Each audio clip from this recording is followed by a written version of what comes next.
the poor little blubbering wretches, and Sir Pitt, seeing that the malefactors were in custody, drove on to the hall.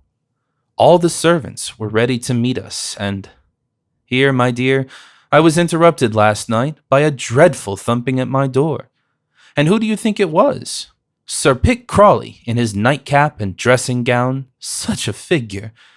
As I shrank away from such a visitor, he came forward and seized my candle. "No candles after 11 o'clock, Miss Becky," said he. "Go to bed in the dark, you pretty little hussy." That's what he called me. "And unless you wish me to come for the candle every night, mind, and be in bed at 11. And with this, he and Mr. Horrocks, the butler, went off laughing. You may be sure I shall not encourage any more of their visits. They let loose 2 immense bloodhounds at night, which all last night were yelling and howling at the moon. I call the dog Gorer," said Sir Pitt. "He's killed a man, that dog has, and is master of a bull, and the mother I used to call Flora, but now I calls her Aurora, for she's too old to bite." Before the house of Queen's Crawley, which is an odious, old-fashioned red brick mansion with tall chimneys and gables of the style of Queen Bess, there is a terrace flanked by the family dove and serpent, and on which the great hall door opens. And oh, my dear, the great hall, I am sure, is as big and as glum as the great hall in the dear castle of Udolpho. It has a large fireplace, in which we might put half Miss Pinkerton's school, and the grate is big enough to roast an ox at the very least. Round the room hangs I don't know how many generations of Crawleys, some with beards and ruffs, some with huge wigs and toes turned out, some dressed in long straight stays, and some in gowns that look as stiff as towers, and some with long ringlets, and oh, my dear, scarcely any stays at all. At one end of the hall is the great staircase, all in black oak, as dismal as may be, and on either side are tall doors with stags' heads over them, leading to the billiard room and the library, and the great yellow saloon, and the morning rooms. I think there are at least 20 bedrooms on the first floor. One of them has the bed in which Queen Elizabeth slept. And I have been taken by my new pupils through all these fine apartments this morning. They are not rendered less gloomy, I promise you, by having the shutters always shut, and there is scarce one of the apartments, but when the light was let into it, I expected to see a ghost in the room.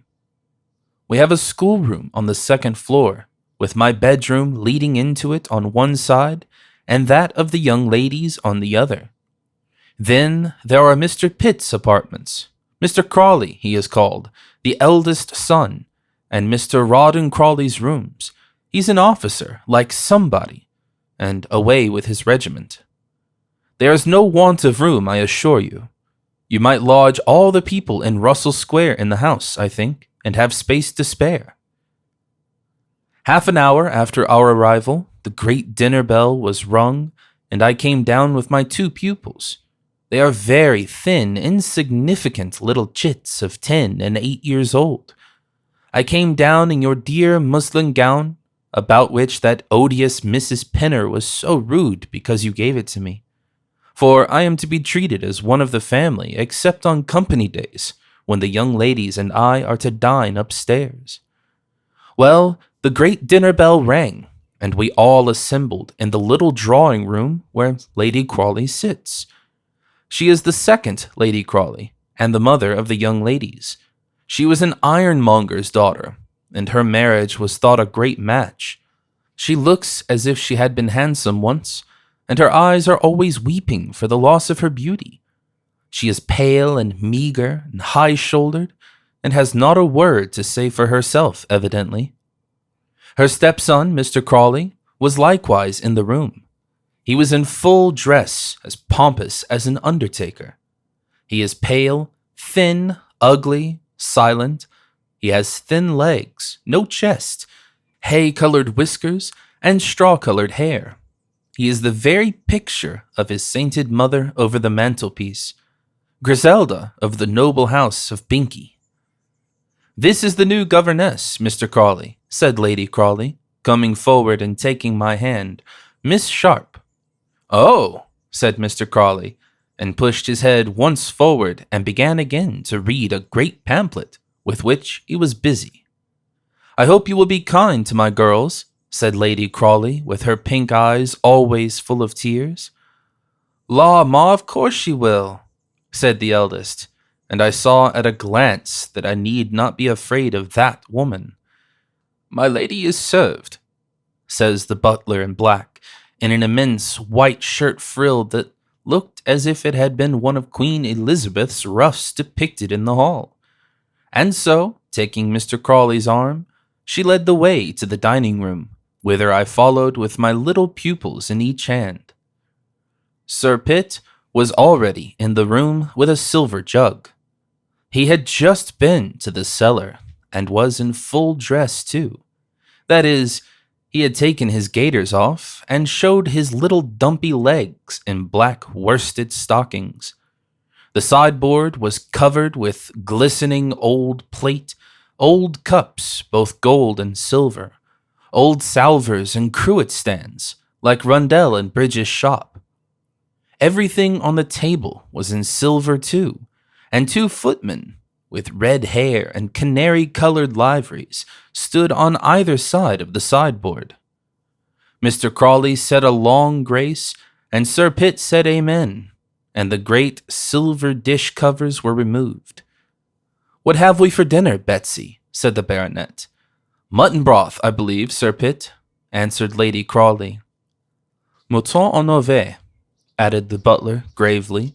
"Pronounce, if you please, mouton en Auvergne. And the soup is potage de mouton à la crozet. The side dishes contain pommes de terre au naturel and chou-fleur à l'eau." "Mutton's mutton," said the baronet, "and a devilish good thing. What ship was it? Horrocks? And when did you kill it?" "One of the black-faced Scotch, Sir Pitt. We killed on Thursday." "Who took any?" "Steele of Mudbury took the saddle and 2 legs, Sir Pitt, but he says the last was too young and confounded woolly, Sir Pitt." "Will you take some potage, Miss Blunt?" said Mr. Crawley. "Capital Scotch broth, my dear," said Sir Pitt, "though they call it by a French name." "I believe it is the custom, sir, in decent society," said Mr. Crawley haughtily, "to call the dish as I have called it. And it was served to us on silver soup plates by the footmen in the canary coats with the mouton en avis. Then ale and water were brought and served to us young ladies in wine glasses. I am not a judge of ale, but I can say with a clear conscience I prefer water." While we were enjoying our repast, Sir Pitt took occasion to ask what had become of the shoulders of the mutton. "I believe they were eaten in the servants' hall," said my lady humbly. "They was, my lady," said Horrocks, "and precious little else we get there neither." Sir Pitt burst into a hoarse laugh, and continued his conversation with Mr. Horrocks. "That there little black pig of the Kent sow's breed must be uncommon fat now." "It's not quite busting, Sir Pitt," said the butler with the gravest air, at which Sir Pitt, and with him the young ladies this time, began to laugh violently. "Miss Crawley, Miss Rose Crawley," said Mr. Crawley, "your laughter strikes me as being exceedingly out of place." "Never mind, my lord," said the baronet. "We'll try the porker on Saturday." "Kill on Saturday morning, John Horrocks." "Miss Sharp adores pork, don't you, Miss Sharp?" And I think this is all the conversation that I remember at dinner. When the repast was concluded, a jug of hot water was placed before Sir Pitt, with a case bottle containing, I believe, rum. Mr. Horrocks served myself and my pupils with 3 little glasses of wine, and a bumper was poured out for my lady.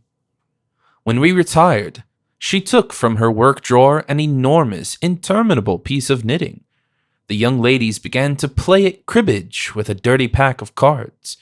We had but one candle lighted, but it was in a magnificent old silver candlestick, and after a very few questions from my lady, I had my choice of amusement between a volume of sermons and a pamphlet on the corn laws, which Mr. Crawley had been reading before dinner. So we sat an hour until steps were heard. "Put away the cards, girls," cried my lady in a great tremor. "Put down Mr. Crawley's books, Miss Sharp." And these orders had been scarcely obeyed when Mr. Crawley entered the room. "We will resume yesterday's discourse, my ladies," said he, "and you shall each read a page by turns, so that Miss Short may have an opportunity of hearing you."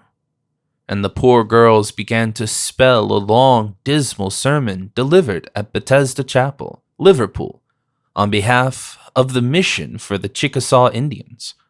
Was it not a charming evening? At 10, the servants were told to call Sir Pitt and the household to prayers. Sir Pitt came in first, very much flushed, and rather unsteady in his gait, and after him the butler, the canaries, Mr. Crawley's man, 3 other men, smelling very much of the stable, and 4 women, one of whom, I remarked, was very much overdressed, and who flung a look at me of great scorn as she plumped down on her knees. After Mr. Crawley had done haranguing and expounding, we received our candles, and then we went to bed. And then I was disturbed in my writing, as I have described to my dearest, sweetest Amelia. Good night, 1,000,000,000 kisses. Saturday. This morning at 5, I heard the shrieking of the little black pig. Rose and Violet introduced me to it yesterday, and the stables, and to the kennel, and to the gardener, who was picking fruit to send to market, and from whom they begged hard a bunch of hot house grapes. But he said that Sir Pitt had numbered every man-jack of them, and it would be as much as his place was worth to give any away. The darling girls caught a colt in a paddock, and asked me if I would ride, and began to ride themselves, when the groom, coming with horrid oaths, drove them away. Lady Crawley is always knitting the worsted. Sir Pitt is always tipsy every night, and I believe sits with Horrocks the butler. Mr. Crawley always reads sermons in the evening, and in the morning is locked up in his study, or else rides to Mudbury on county business, or to Squashmore, where he preaches, on Wednesdays and Fridays to the tenants there. 100,000 grateful loves to your dear papa and mamma. Is your poor brother recovered of his rack punch? Oh dear, how men should beware of wicked punch. Ever and ever thine own Rebecca. Everything considered, I think it is quite as well for our dear Amelia Sedley in Russell Square that Miss Sharp and she are parted. Rebecca is a droll, funny creature, to be sure, and those descriptions of the poor lady weeping for the loss of her beauty, and the gentleman with hay-colored whiskers and straw-colored hair, are very smart, doubtless, and show a great knowledge of the world, that she might, when on her knees, have been thinking of something better than Miss Horrocks' ribbons, has possibly struck both of us. But my kind reader will please to remember that this history has Vanity Fair for a title, and that Vanity Fair is a very vain, wicked, foolish place, full of all sorts of humbugs and falsenesses and pretensions, and while the moralist, who is holding forth on the cover an accurate portrait of your humble servant, professes to wear neither gown nor bands, but only the very same long-eared livery in which his congregation is arrayed, yet look you, one is bound to speak the truth as far as one knows it, whether one mounts a cap and bells or a shovel hat, and a deal of disagreeable matter must come out in the course of such an undertaking. I have heard a brother of the storytelling trade at Naples preaching to a pack of good-for-nothing, honest, lazy fellows by the seashore, work himself up into such a rage and passion with some of the villains whose wicked deeds he was describing and inventing, that the audience could not resist it, and they and the poet together would burst out into a roar of oaths and execrations against the fictitious monster of the tale, so that the hat went round and the baiocchi tumbled into it in the midst of a perfect storm of sympathy. At the little Paris theaters, on the other hand, you will not only hear the people yelling out "Ah, gredin, ah, monstre," and cursing the tyrant of the play from the boxes, but the actors themselves positively refuse to play the wicked parts, such as those of infamous Anglais, brutal Cossacks, and whatnot, and prefer to appear at a smaller salary in their real characters as loyal Frenchmen. I set the two stories one against the other, so that you may see that it is not from mere mercenary motives that the present performer is desirous to show up and trounce his villains, but because he has a sincere hatred of them, which he cannot keep down, and which must find a vent in suitable abuse and bad language. I warn my kind friends, then, that I'm going to tell a story of harrowing villainy and complicated, but, as I trust, intensely interesting crime. My rascals are no milk and water rascals, I promise you. But when we come to the proper places, we won't spare fine language, no. But when we are going over the quiet country, we must perforce be calm. A tempest in a slop basin is absurd. We will reserve that sort of thing for the mighty ocean and the lonely midnight. The present chapter is very mild. Others, but we will not anticipate those. And as we bring our characters forward, I will ask leave, as a man and a brother, not only to introduce them, but occasionally to step down from the platform and talk about them. If they are good and kindly, to love them and shake them by the hand. If they are silly, to laugh at them confidentially in the reader's sleeve. If they are wicked and heartless, to abuse them in the strongest terms which politeness admits of. Otherwise, you might fancy it was I who was sneering at the practice of devotion, which Miss Sharp finds so ridiculous, that it was I who laughed good-humoredly at the reeling old silenosse of a baronet, whereas the laughter comes from one who has no reverence except for prosperity, and no eye for anything beyond success. Such people, there are living and flourishing in the world, faithless, hopeless, charityless. Let us have at them, dear friends, with might and main. Some there are, and very successful too, mere quacks and fools, and it was to combat and expose such as those, no doubt, that laughter was made. Chapter 9. Family Portraits. Sir Pitt Crawley was a philosopher with a taste for what is called low life.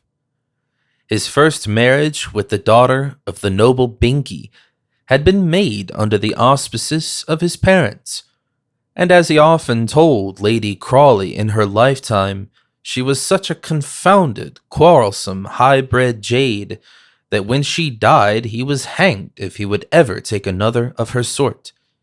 At her ladyship's demise he kept his promise, and selected for a second wife Miss Rose Dawson, daughter of Mr. John Thomas Dawson, ironmonger of Mudbury. What a happy woman was Rose to be my Lady Crawley! Let us set down the items of her happiness. In the first place, she gave up Peter Butt, a young man who kept company with her, and in consequence of his disappointment in love, took to smuggling, poaching, and 1,000 other bad courses. Then she quarreled, as in duty bound, with all the friends and intimates of her youth, who, of course, could not be received by my lady at Queen's Crawley. Nor did she find in her new rank and abode any persons who were willing to welcome her. Whoever did? Sir Huddleston Fuddleston had 3 daughters, who all hoped to be Lady Crawley. Sir Giles Wapshot's family were insulted that one of the Wapshot girls had not the preference in the marriage, and the remaining baronets of the county were indignant at their comrades' misalliance. Never mind the commoners, whom we will leave to grumble anonymously. Sir Pitt did not care, as he said, a brass farden for any one of them. He had his pretty Rose, and what more need a man require than to please himself? So he used to get drunk every night, to beat his pretty Rose sometimes, to leave her in Hampshire when he went to London for the parliamentary session, without a single friend in the wide world. Even Mrs. Bute Crawley, the rector's wife, refused to visit her, as she said she would never give the pass to a tradesman's daughter. As the only endowments with which nature had gifted Lady Crawley were those of pink cheeks and a white skin, and as she had no sort of character, nor talents, nor opinions, nor occupations, nor amusements, nor that vigor of soul and ferocity of temper which often falls to the lot of entirely foolish women, her hold upon Sir Pitt's affections was not very great. Her roses faded out of her cheeks, and the pretty freshness left her figure after the birth of a couple children, and she became a mere machine in her husband's house, of no more use than the late Lady Crawley's grand piano. Being a light-complexioned woman, she wore light clothes, as most blondes will, and appeared, in preference, in draggled sea green or slatternly sky blue. She worked that worsted day and night, or other pieces like it. She had counterpanes, in the course of a few years, to all the beds in Crawley. She had a small flower garden, for which she had rather an affection, but beyond this no other like or disliking. When her husband was rude to her, she was apathetic. Whenever he struck her, she cried. She had not character enough to take to drinking, and moaned about, slipshod and in curl papers all day. Oh, Vanity Fair, Vanity Fair! This might have been, but for you, a cheery lass, Peter Butt and Rose a happy man and wife, in a snug farm with a hearty family, and an honest portion of pleasures, cares, hopes, and struggles. But a title and a coach, and 4, are toys more precious than happiness in Vanity Fair. And if Harry, the 8th or Bluebeard, were alive now, and wanted a 10th wife, do you suppose he could not get the prettiest girl that shall be presented this season? The languid dullness of their mamma did not, as it may be supposed, awaken much affection in her little daughters, but they were very happy in the servants' hall and in the stables, and the Scotch gardener, having luckily a good wife and some good children, they got a little wholesome society and instruction in his lodge, which was the only education bestowed upon them until Miss Sharp came. Her engagement was owing to the remonstrances of Mr. Pitt Crawley, the only friend or protector Lady Crawley ever had, and the only person besides her children for whom she entertained a little feeble attachment. Mr. Pitt took after the noble Binkies, from whom he was descended, and was a very polite and proper gentleman. When he grew to man's estate and came back from Christ Church, he began to reform the slackened disciple of the hall, in spite of his father, who stood in awe of him. He was a man of such rigid refinement that he would have starved rather than have dined without a white neckcloth. Once, when just from college, and when Horrocks the butler brought him a letter without placing it previously on a tray, He gave that domestic a look and administered to him a speech so cutting that Horrocks ever after trembled before him. The whole household bowed to him. Lady Crawley's curl papers came off earlier when he was at home.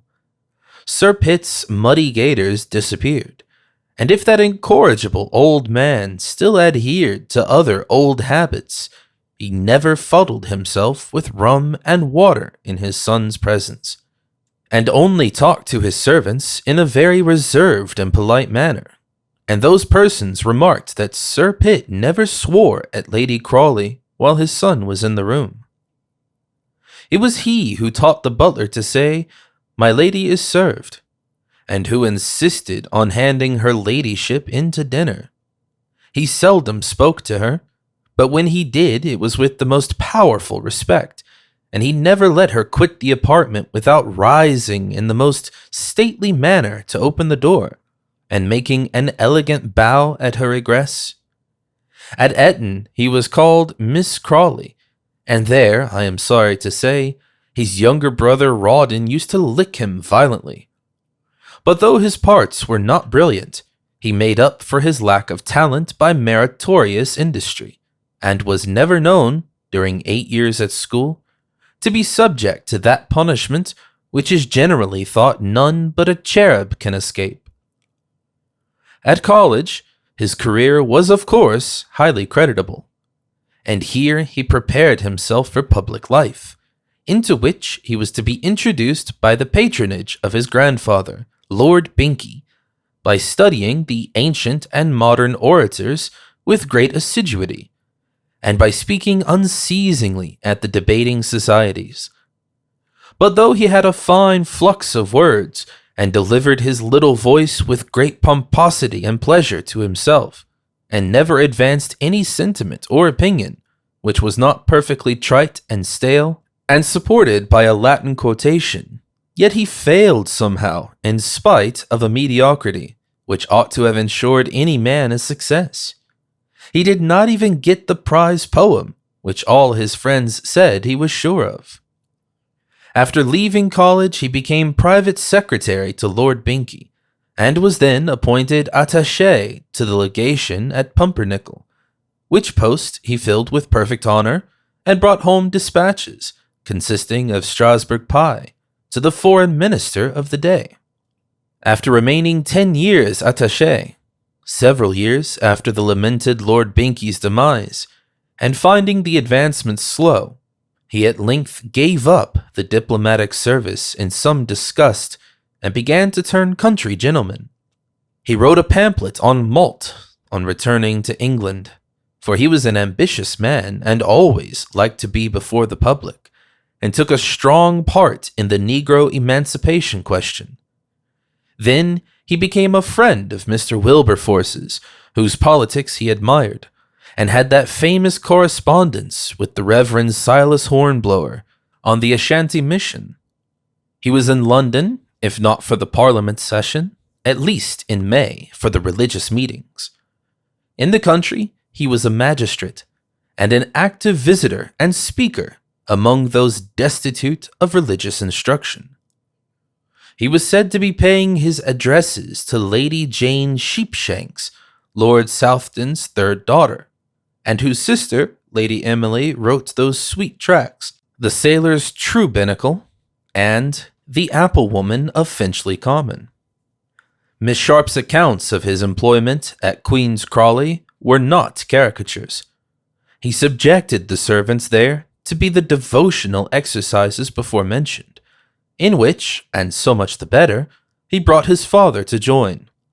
He patronized an independent meeting house in Crawley parish, much to the indignation of his uncle, the rector, and to the consequent delight of Sir Pitt, who was induced to go himself once or twice, which occasioned some violent sermons at Crawley parish church, directed point-blank at the baronet's old Gothic pew there.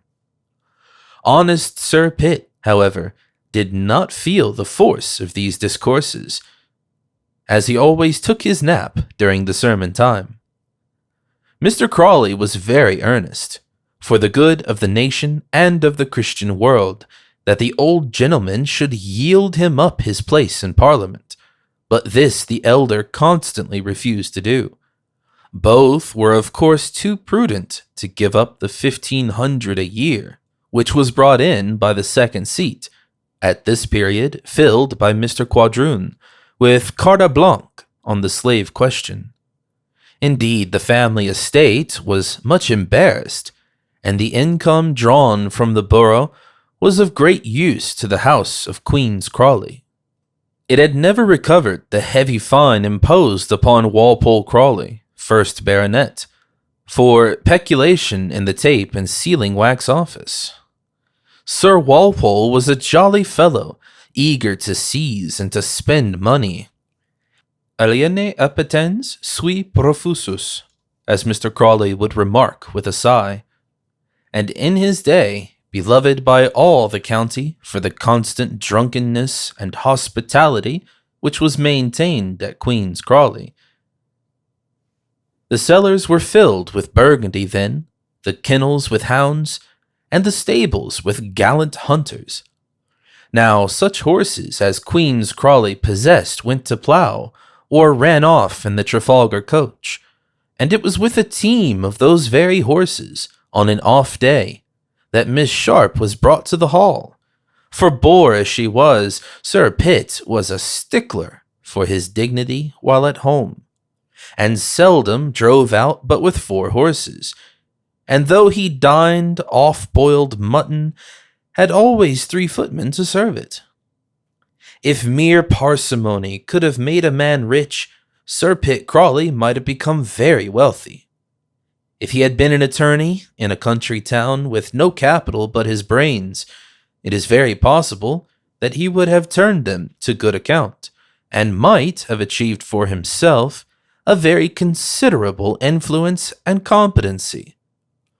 But he was unluckily endowed with a good name and a large though encumbered estate, both of which went rather to injure than to advance him. He had a taste for law, which cost him many thousands yearly, and being a great deal too clever to be robbed, as he said, by any single agent, allowed his affairs to be mismanaged by a dozen, whom he all equally mistrusted. He was such a sharp landlord that he could hardly find any but bankrupt tenants, and such a close farmer as to grudge almost the seed to the ground, whereupon revengeful nature grudged him the crops which she granted to more liberal husbandmen. He speculated in every possible way. He worked mines, brought canal shares, horsed coaches, took government contracts, and was the busiest man and magistrate of his county. As he would not pay honest agents at his granite quarry, he had the satisfaction of finding that 4 overseers ran away and took fortunes with them to America, for want of proper precautions, his coal mines filled with water. The government flung his contract of damaged beef upon his hands, and for his coach horses, every male proprietor in the kingdom knew that he lost more horses than any man in the country from underfeeding and buying cheap. In disposition, he was sociable, and far from being proud. Nay, he rather preferred the society of a farmer or a horse dealer to that of a gentleman. Like my lord, his son, he was fond of drink, of swearing, of joking with the farmer's daughters. He was never known to give away a shilling or to do a good action, but was of a pleasant, sly, laughing mood, and would cut his joke and drink his glass with a tenant and sell him up the next day, or have his laugh with the poacher he was transporting with equal good humor. His politeness for the fair sex has already been hinted at by Miss Rebecca Sharp. In a word, the whole baronetage, peerage, commonage of England did not contain a more cunning, mean, selfish, foolish, disreputable old man. That blood-red hand of Sir Pitt Crawley's would be in anybody's pocket except his own. and it is with grief and pain that as admirers of the British aristocracy, we find ourselves obliged to admit the existence of so many ill qualities in a person whose name is in Debrett. One great cause why Mr. Crawley had such a hold over the affections of his father resulted from money arrangements. The baronet owed his son a sum of money out of the jointure of his mother, which he did not find it convenient to pay. Indeed, he had an almost invincible repugnance to paying anybody, and could only be brought by force to discharge his debts. Miss Sharp calculated, for she became, as we shall hear speedily, inducted into most of the secrets of the family, that the mere payment of his creditors cost the honorable baronet several hundreds yearly. But this was a delight he could not forego. He had a savage pleasure in making the poor wretches wait, and in shifting from court to court, and from term to term, the period of satisfaction. What's the good of being in Parliament, he said, if you must pay your debts? Hence, indeed, his position as a senator was not a little useful to him. Vanity Fair, Vanity Fair! Here was a man who could not spell and did not care to read, who had the habits and the cunning of a boor, whose aim in life was pettifogging, who never had a taste or emotion or enjoyment, but was sordid and foul. And yet he had rank and honors and power somehow, and was a dignitary of the land and a pillar of the state. He was high sheriff and rode in a golden coach. Great ministers and statesmen courted him, and in Vanity Fair he had a higher place than the most brilliant genius or spotless virtue.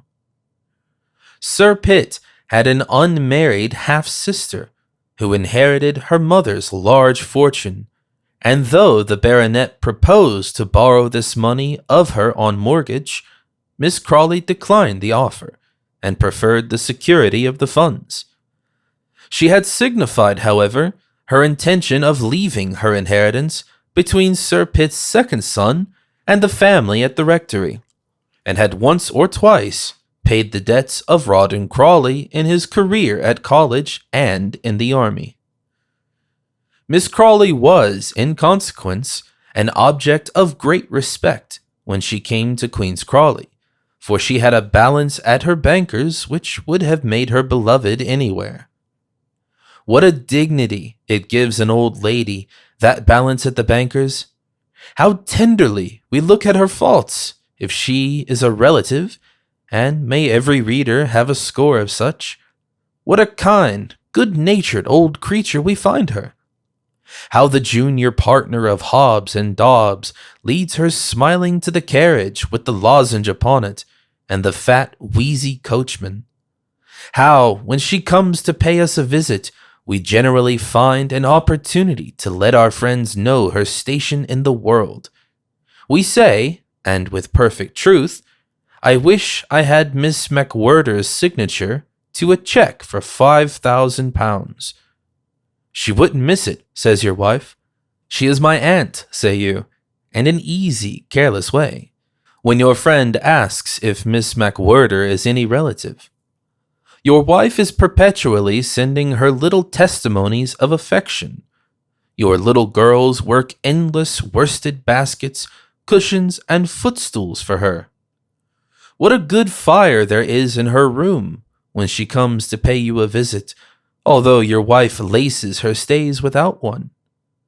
The house during her stay assumes a festive, neat, warm, jovial, snug appearance not visible at other seasons. You yourself, dear sir, forget to go to sleep after dinner, and find yourself, all of a sudden, though you invariably lose, very fond of a rubber. What good dinners you have! Game every day, Momsey Madeira, and no end of fish from London. Even the servants in the kitchen share in the general prosperity, and somehow, during the stay of Miss MacWhirter's fat coachman, the beer is grown much stronger, and the consumption of tea and sugar in the nursery, where her maid takes her meals, is not regarded in the least. Is it so, or is it not so? I appeal to the middle classes. Ah, gracious powers! I wish you would send me an old aunt, a maiden aunt, an aunt with a lozenge on her carriage, and a front of light coffee-colored hair. How my children should work bags for her, and my Julia and I would make her comfortable. Sweet, sweet vision! Foolish, foolish dream. Chapter 10. Miss Sharp begins to make friends. And now, being received as a member of the amiable family whose portraits we have sketched in the foregoing pages, it became naturally Rebecca's duty to make herself, as she said, agreeable to her benefactors, and to gain their confidence to the utmost of her power.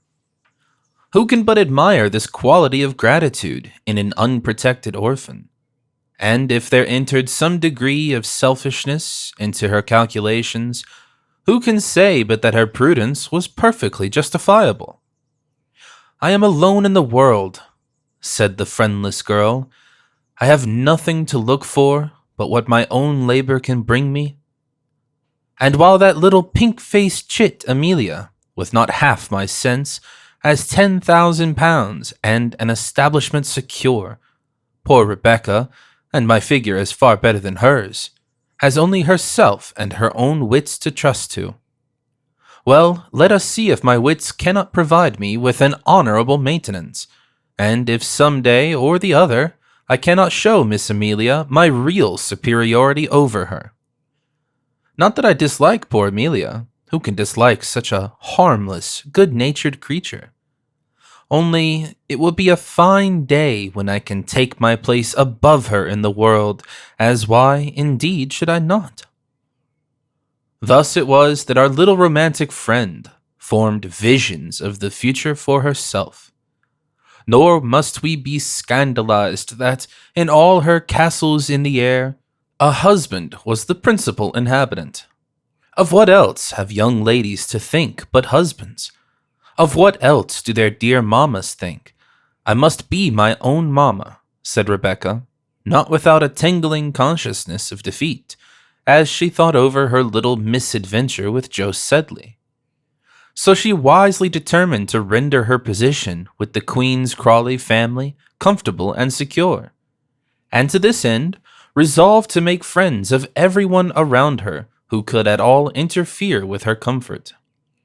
As my Lady Crawley was not one of these personages, and a woman, moreover, so indolent and void of character as not to be of the least consequence in her own house, Rebecca soon found that it was not at all necessary to cultivate her goodwill.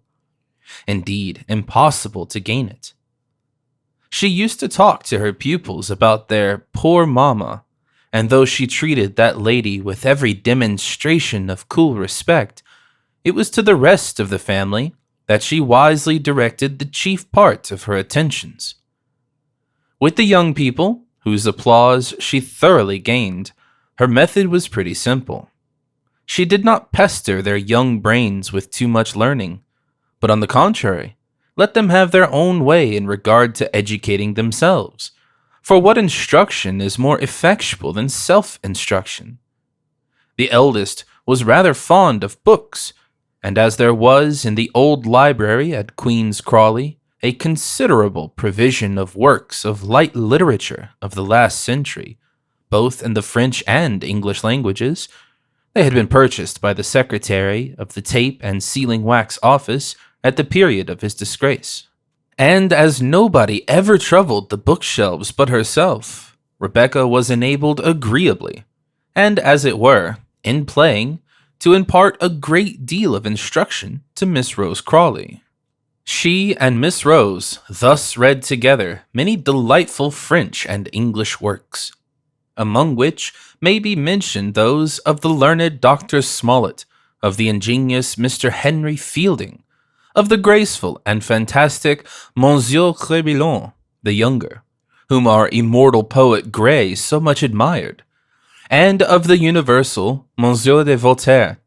Once, when Mr. Crawley asked what the young people were reading, the governess replied, "Smollett." "Oh, Smollett," said Mr. Crawley, quite satisfied. "His history is more dull, but by no means so dangerous as that of Mr. Hume. It is history you are reading." "Yes," said Miss Rose, without, however, adding that it was the history of Mr. Humphrey Clinker. On another occasion he was rather scandalized at finding his sister with a book of French plays. But as the governess remarked that it was for the purpose of acquiring the French idiom in conversation, he was fain to be content. Mr. Crawley, as a diplomatist, was exceedingly proud of his own skill in speaking the French language, for he was of the world still, and not a little pleased with the compliments which the governess continually paid him upon his proficiency. Miss Violet's tastes were, on the contrary, more rude and boisterous than those of her sister. She knew the sequestered spots where the hens laid their eggs. She could climb a tree to rob the nests of the feathered songsters of their speckled spoils. And her pleasure was to ride the young colts and to scour the plains like Camilla. She was the favorite of her father and of the stablemen. She was the darling and withal the terror of the cook. For she discovered the haunts of the jam-pots and would attack them when they were within her reach. She and her sister were engaged in constant battles, any of which peccadillos, if Miss Sharp discovered, she did not tell them to Lady Crawley, who would have told them to the father, or, worse, to Mr. Crawley, but promised not to tell if Miss Violet would be a good girl and love her governess. With Mr. Crawley, Miss Sharp was respectful and obedient. She used to consult him on passages of French which she could not understand, though her mother was a Frenchwoman, and which he would construe to her satisfaction. And besides giving her his aid in profane literature, he was kind enough to select for her books of a more serious tendency, and addressed to her much of his conversation. She admired beyond measure his speech at the Quashimabu Aid Society, took an interest in his pamphlet on malt, was often affected even to tears by his discourses of an evening, and would say, "Oh, thank you, sir," with a sigh and a look up to heaven that made him occasionally condescend to shake hands with her. Blood is everything, after all, would that aristocratic religionist say. How Miss Sharp is awakened by my words when not one of the people here is touched. I am too fine for them, too delicate. I must familiarize my style. But she understands it. Her mother was a Montmorency. Indeed, it was from this famous family, as it appears, that Miss Sharp, by the mother's side, was descended. Of course, she did not say that her mother had been on the stage. It would have shocked Mr. Crawley's religious scruples. How many noble immigrants had this horrid revolution plunged into poverty? She had several stories about her ancestors ere she had been many months in the house, some of which Mr. Crawley happened to find in de Hozier's dictionary, which was in the library, and which strengthened his belief in their truth, and in the high breeding of Rebecca. Are we to suppose from this curiosity and prying into dictionaries, could our heroine suppose that Mr. Crawley was interested in her? No, only in a friendly way. Have we not stated that he was attached to Lady Jane Sheepshanks? He took Rebecca to task once or twice about the propriety of playing at backgammon with Sir Pitt, saying that it was a godless amusement, and that she would be much better engaged in reading Thrump's Legacy or The Blind Washerwoman of Moorfields, or any work of a more serious nature. But Miss Sharp said her dear mother used often to play the same game with the old Count de Trictrac and the venerable Abbé de Clonet, and so found an excuse for this and other worldly amusements. But it was not only by playing at backgammon with the baronet that the little governess rendered herself agreeable to her employer. She found many ways of being useful to him. She read over, with indefatigable patience, all those law papers with which, before she came to Queen's Crawley, he had promised to entertain her. She volunteered to copy many of his letters, and adroitly altered the spelling of them so as to suit the usages of the present day. She became interested in everything appertaining to the estate, to the farm, the park, the garden, and the stables, and so delightful a companion was she that the baronet would seldom take his after-breakfast walk without her, and the children, of course, when she would give her advice as to the trees which were to be lopped in the shrubberies, the garden beds to be dug, the crops which were to be cut, the horses which were to go to cart or plough.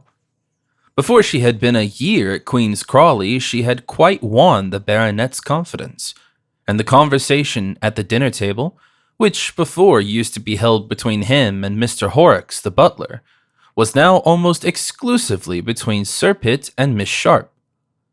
She was almost mistress of the house when Mr. Crawley was absent.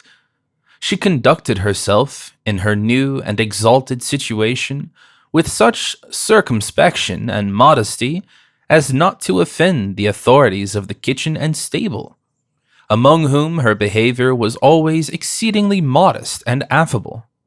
She was quite a different person from the haughty, shy, dissatisfied little girl whom we have known previously, and this change of temper proved great prudence, a sincere desire of amendment, or at any rate great moral courage on her part. Whether it was the heart which dictated this new system of complaisance and humility adopted by our Rebecca is to be proved by her after history. A system of hypocrisy which lasts through whole years is one seldom satisfactorily practiced by a person of 21. However, our readers will recollect that, though young in years, our heroine was old in life and experience, and we have written to no purpose if they have not discovered that she was a very clever woman. The elder and younger son of the house of Crawley were, like the gentleman and lady in the weather box, never at home together. They hated each other cordially. Indeed, Rawdon Crawley, the dragoon, had a great contempt for the establishment altogether, and seldom came thither except when his aunt paid her annual visit. The great good quality of this old lady has been mentioned. She possessed £70,000 and had almost adopted Rawdon. She disliked her elder nephew exceedingly and despised him as a milksop. In return, he did not hesitate to state that her soul was irretrievably lost, and was of opinion that his brother's chance in the next world was not a whit better. "She is a godless woman of the world," would Mr. Crawley say. "She lives with atheists and Frenchmen.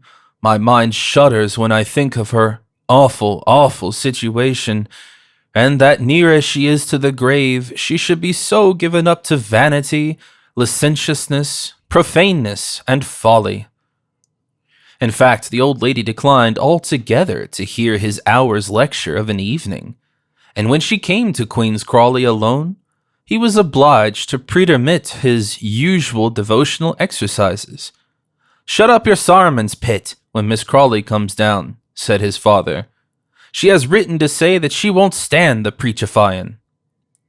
"Oh, sir, consider the servants." "The servants be hanged," said Mr. Pitt, and his son thought even worse would happen were they deprived of the benefit of his instruction. "Why, hang it, Pitt," said the father to his remonstrance, "you wouldn't be such a flat as to let 3,000 a year go out of the family." "What is money compared to our souls, sir?" continued Mr. Crawley. "You mean that the old lady won't leave the money to you?" And who knows but it was Mr. Crawley's meaning. Old Miss Crawley was certainly one of the reprobate. She had a snug little house in Park Lane, and as she ate and drank a great deal too much during the season in London, she went to Harrogate or Cheltenham for the summer. She was the most hospitable and jovial of old Vestals, and had been a beauty in her day, she said. All old women were beauties once, we very well know. She was a bel esprit, and a dreadful radical for those days. She had been in France, where Saint Just, they say, inspired her with an unfortunate passion, and loved ever after French novels, French cookery, and French wine. She read Voltaire and had Rousseau by heart, talked very lightly about divorce, and most energetically of the rights of women. She had pictures of Mr. Fox in every room of the house. When that statesman was in opposition, I am not sure that she had not flung a mane with him.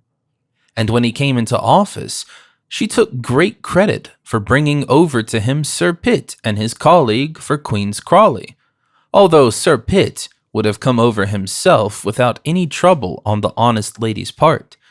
It is needless to say that Sir Pitt was brought to change his views after the death of the great Whig statesman.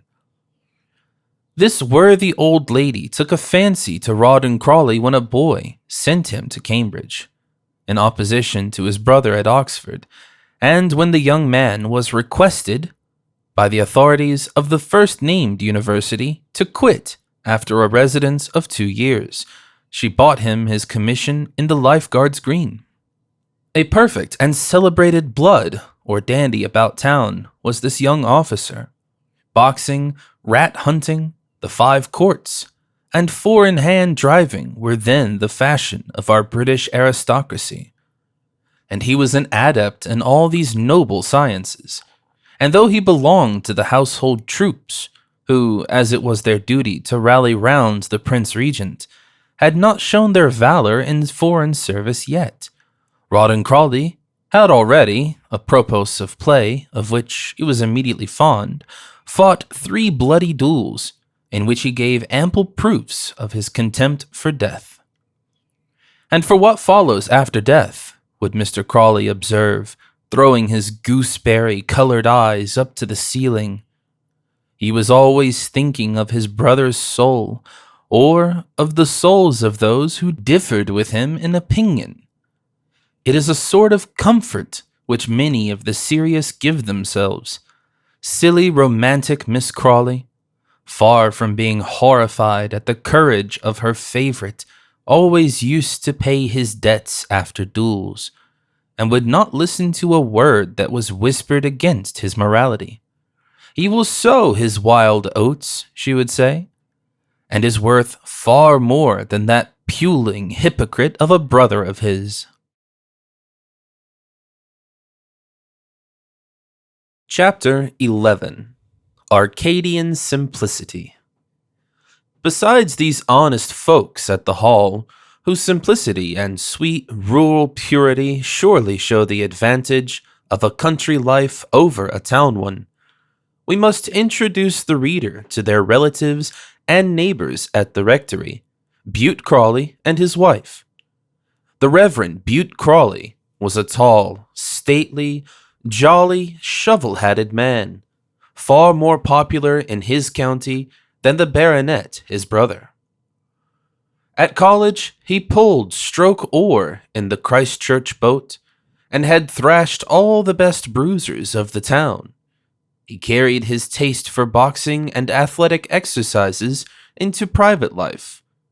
There was not a fight within 20 miles at which he was not present, nor a race, nor a coursing match, nor a regatta, nor a ball, nor an election, nor a visitation dinner, nor indeed a good dinner in the whole county, but he found means to attend it. You might see his bay mare and gig lamps a score of miles away from his rectory house whenever there was any dinner party at Fuddleston, or at Roxby, or at Wapshot Hall, or at the great lords of the county, with all of whom he was intimate. He had a fine voice, sang A Southerly Wind and Cloudy Sky, and gave the whoop in chorus with general applause. He rode to hounds in a pepper and salt frock, and was one of the best fishermen in the county. Mrs. Crawley, the rector's wife, was a smart little body, who wrote the worthy divine's sermons. Being of a domestic turn and keeping the house a great deal with her daughters, she ruled absolutely within the rectory, wisely giving her husband full liberty without. He was welcome to come and go and dine abroad as many days as his fancy dictated, for Mrs. Crawley was a saving woman and knew the price of port wine.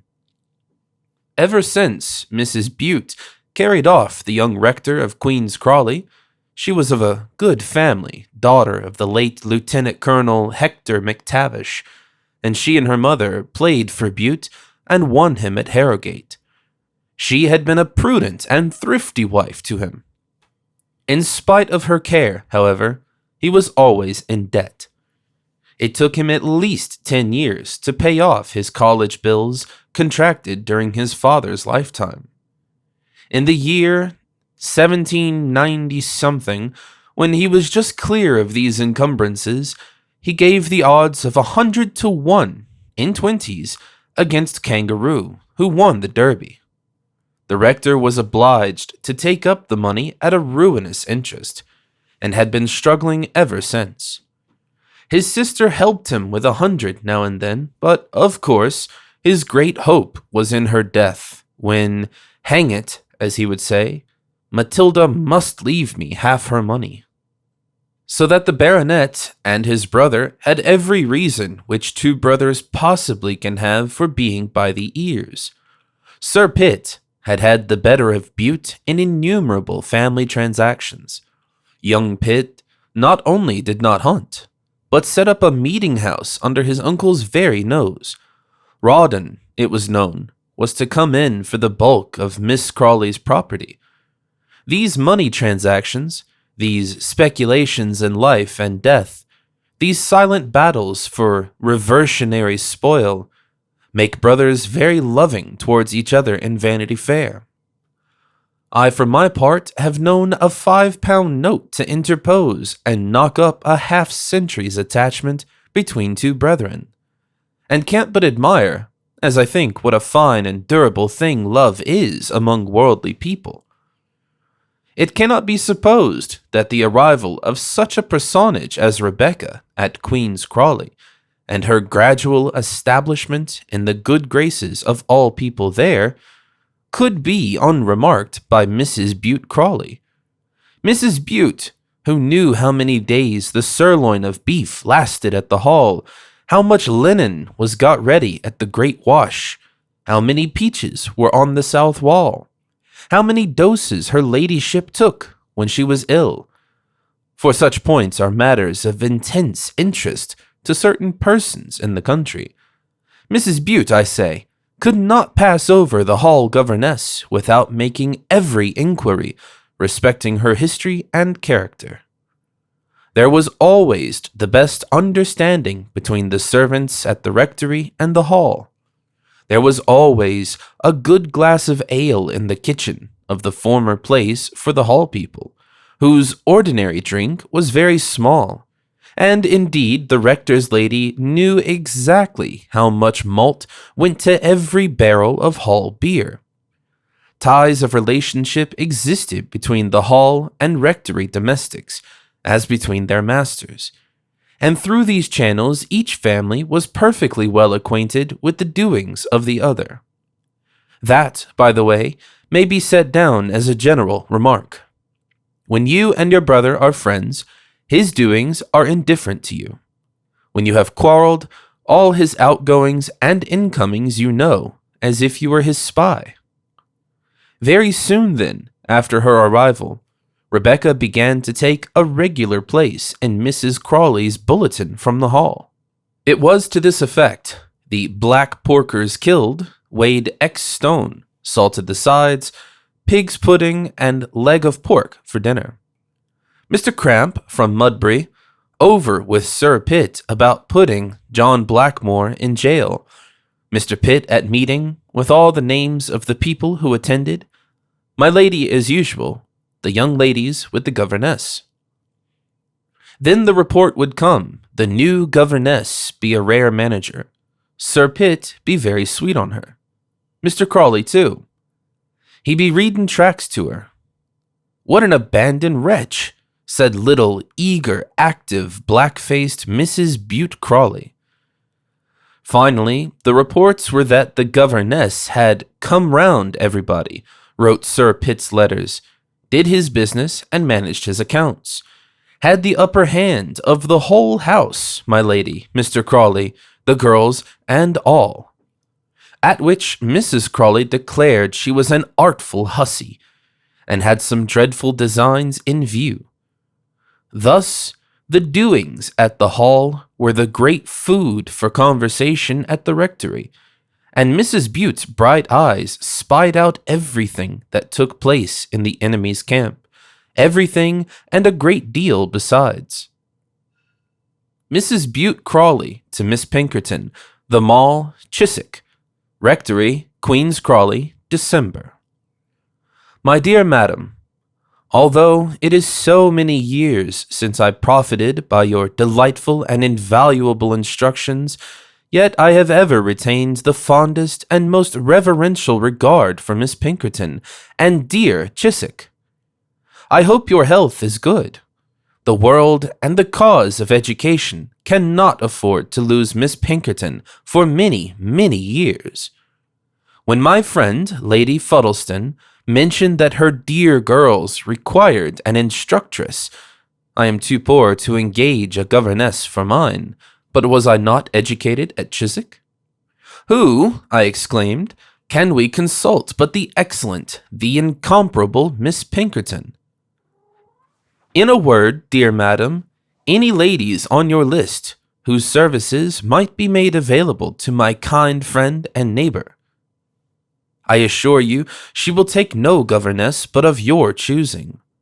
My dear husband is pleased to say that he likes everything which comes from Miss Pinkerton's school.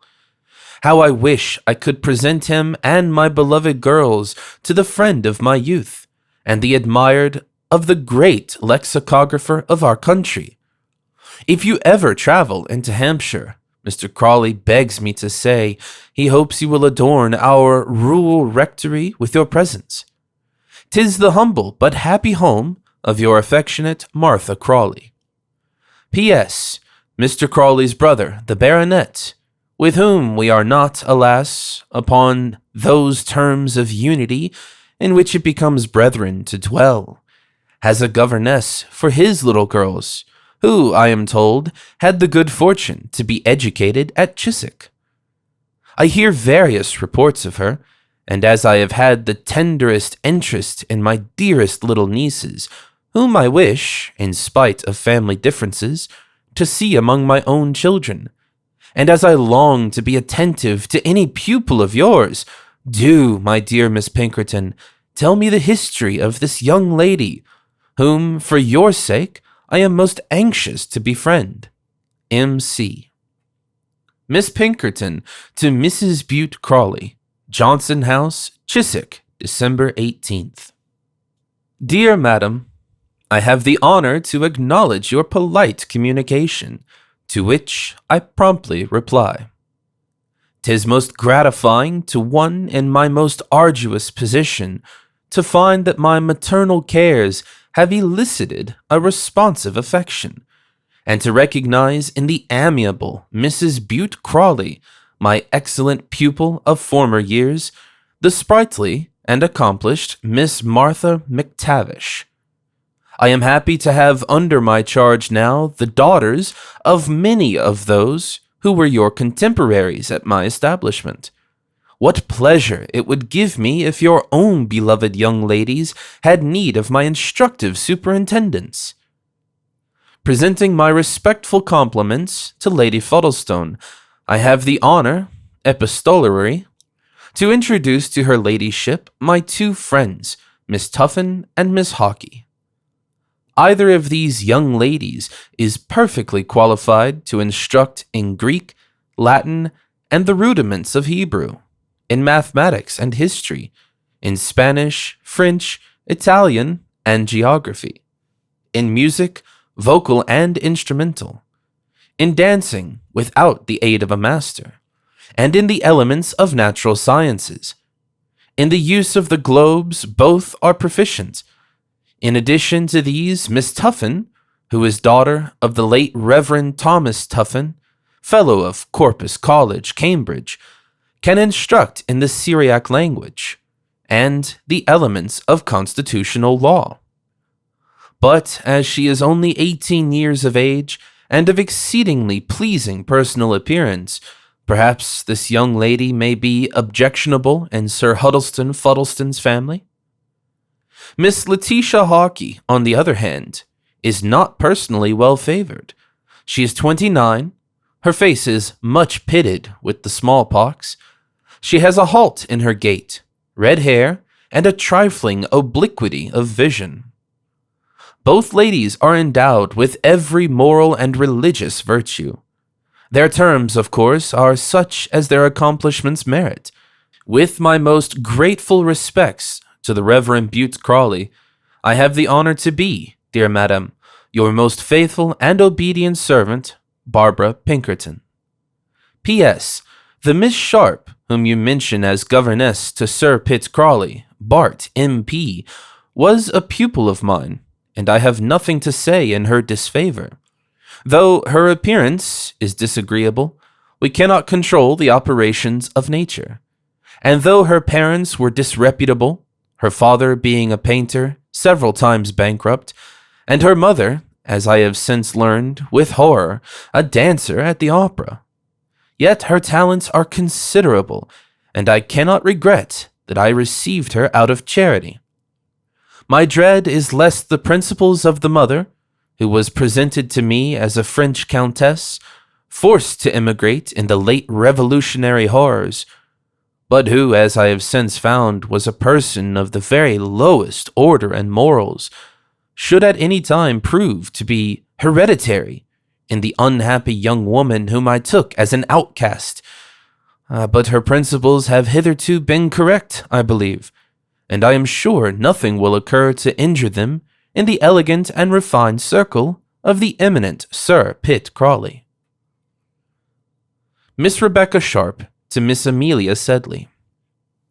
I have not written to my beloved Amelia for these many weeks past, for what news was there to tell of the sayings and doings at Humdrum Hall, as I have christened it?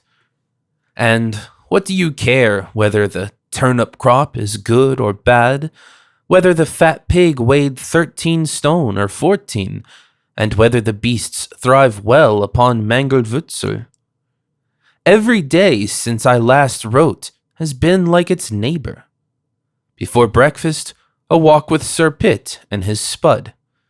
After breakfast studies, such as they are, in the schoolroom. After schoolroom, reading and writing about lawyers, leases, coal mines, canals with Sir Pitt, whose secretary I am become. After dinner, Mr. Crawley's discourses on the baronet's backgammon, during both of which amusements my lady looks on with equal placidity. She has become rather more interesting by being ailing of late, which has brought a new visitor to the hall in the person of a young doctor. Well, my dear, young women need never despair. The young doctor gave a certain friend of yours to understand that if she chose to be Mrs. Glauber, she was welcome to ornament the surgery. I told his impudence that the gilt pestle and mortal was quite ornament enough, as if I was born indeed to be a country surgeon's wife. Mr. Glauber went home seriously indisposed at his rebuff, took a cooling draught, and is now quite cured. Sir Pitt applauded my resolution highly. He would be sorry to lose his little secretary, I think, and I believe the old wretch likes me as much as it is in his nature to like anyone. Marry, indeed, and with a country apothecary after. No, one cannot so soon forget old associations, about which I will talk no more. Let us return to Humdrum Hall. For some time past, it is Humdrum Hall no longer. My dear Miss Crawley has arrived with her fat horses, fat servants, fat spaniel, the great rich Miss Crawley, with 70,000 pounds in her 5 purse cents. I had better say which her 2 brothers adore. She looks very apoplectic, the dear soul. No wonder her brothers are anxious about her. You should see them struggling to settle her cushions or to hand her coffee. When I come into the country, she says, for she has a great deal of humor, I leave my toady, Miss Briggs, at home. My brothers are my toadies here, my dear, and a pretty pair they are. When she comes into the country, our hall is thrown open, and for a month at least, you would fancy old Sir Walpole has come to life again. We have dinner parties, and drive out in the coach and 4. The footmen put on their newest canary-colored liveries. We drink claret and champagne as if we were accustomed to it every day. We have wax candles in the schoolroom, and fires to warm ourselves with. Lady Crawley is made to put on the brightest pea green in her wardrobe, and my pupils leave off their thick shoes and tight old tartan pelisses, and wear silk stockings and muslin frocks, as fashionable baronets' daughters should. Rose came in yesterday in a sad plight. The Wiltshire sow, an enormous pet of hers, ran her down and destroyed a most lovely flowered lilac silk dress by dancing over it. Had this happened a week ago, Sir Pitt would have sworn frightfully, have boxed the poor wretch's ears, and put her upon bread and water for a month. All he says was, "I'll serve you out, miss, when your aunt's gone," and laughed off the accident as quite trivial. Let us hope his wrath will have passed away before Miss Crawley's departure. I hope so, for Miss Rose's sake, I am sure. What a charming reconciler and peacemaker money is. Another admirable effect of Miss Crawley and her 70,000 pounds is to be seen in the conduct of the 2 brothers Crawley. I mean the baronet and the rector, not our brothers, but the former, who hate each other all the year round, become quite loving at Christmas. I wrote to you last year how the abominable horse-racing rector was in the habit of preaching clumsy sermons at us at church, and how Sir Pitt snored in answer. When Miss Crawley arrives, there is no such thing as quarreling heard of. The hall visits the rectory and vice versa. The parson and the baronet talk about the pigs and the poachers and the county business in the most affable manner, and without quarreling in their cups. I believe, indeed, Miss Crawley won't hear of their quarreling, and vows that she will leave her money to the Shropshire Crawleys if they offend her. If they were clever people, those Shropshire Crawleys might have it all, I think, but the Shropshire Crawleys is a clergyman, like his Hampshire cousin, and mortally offended Miss Crawley, who had fled thither in a fit of rage against her impracticable brethren, by some straight-laced notions of morality. He would have prayers in the house, I believe. Our sermon books are shut up when Miss Crawley arrives, and Mr. Pitt, whom she abominates, finds it convenient to go to town. On the other hand, the young dandy, Blood, I believe is the term, Captain Crawley makes his appearance, and I suppose you will like to know that sort of person that he is. Well, he's a very large young dandy. He's 6 feet high, speaks with a great voice, and swears a great deal, and orders about the servants, who all adore him nevertheless. He is very generous of his money, and the domestics will do anything for him. Last week, the keepers almost killed the bailiff and his man who came down from London to arrest the captain, and who were found lurking about the park wall. They beat them, ducked them, and were going to shoot them for poachers, but the baronet interfered. The captain has a hearty contempt for his father, I can see, and calls him an old put, and an old snob, an old chawbacon, and numberless other pretty names. He has a dreadful reputation among the ladies. He brings his hunters home with him, lives with the squires of the county, asks whom he pleases to dinner, and Sir Pitt dares not say no for fear of offending Miss Crawley, and missing his legacy when she dies of her apoplexy. Shall I tell you a compliment the captain paid me? I must, it is so pretty. One evening we actually had a dance. There was Sir Huddleston Fuddleston and his family, Sir Giles Wapshot and his young ladies, and I don't know how many more. Well, I heard him say, "By Jove, she's a neat little filly," meaning your humble servant, and he did me the honor to dance 2 country dances with me. He gets on pretty gaily with the young squires with whom he drinks, bets, rides, and talks about hunting and shooting. But he says the country girls are bores. Indeed, I don't think he is far wrong. You should see the contempt with which they look down on poor me. When they dance, I sit and play the piano very demurely. But the other night, coming in rather flushed from the dining room, and seeing me employed in this way, he swore out loud that I was the best dancer in the room, and took a great oath that he would have the fiddlers from Mudbury. "I'll go and play a country dance," said Mrs. Bute Crawley, very readily. She is a little, black-faced old woman in a turban, rather crooked, and with very twinkling eyes. And after the captain and your poor little Rebecca had performed a dance together, do you know she actually did me the honor to compliment me upon my steps? Such a thing was never heard of before. The proud Mrs. Bute Crawley, first cousin to the Earl of Tiptoff, who won't condescend to visit Lady Crawley, except when her sister is in the country. Poor Lady Crawley. During most part of these gaieties, she's upstairs taking pills. Mrs. Bute has all of a sudden taken a great fancy to me. "My dear Miss Sharp," she says, "why not bring over your girls to the rectory? Their cousins will be so happy to see them." I know what she means. Signor Clementi did not teach us the piano for nothing, at which price Mrs. Bute hopes to get a professor for her children. I can see through her schemes as though she told them to me. But I shall go, as I am determined to make myself agreeable. Is it not a poor governess's duty, who has not a friend or protector in the world?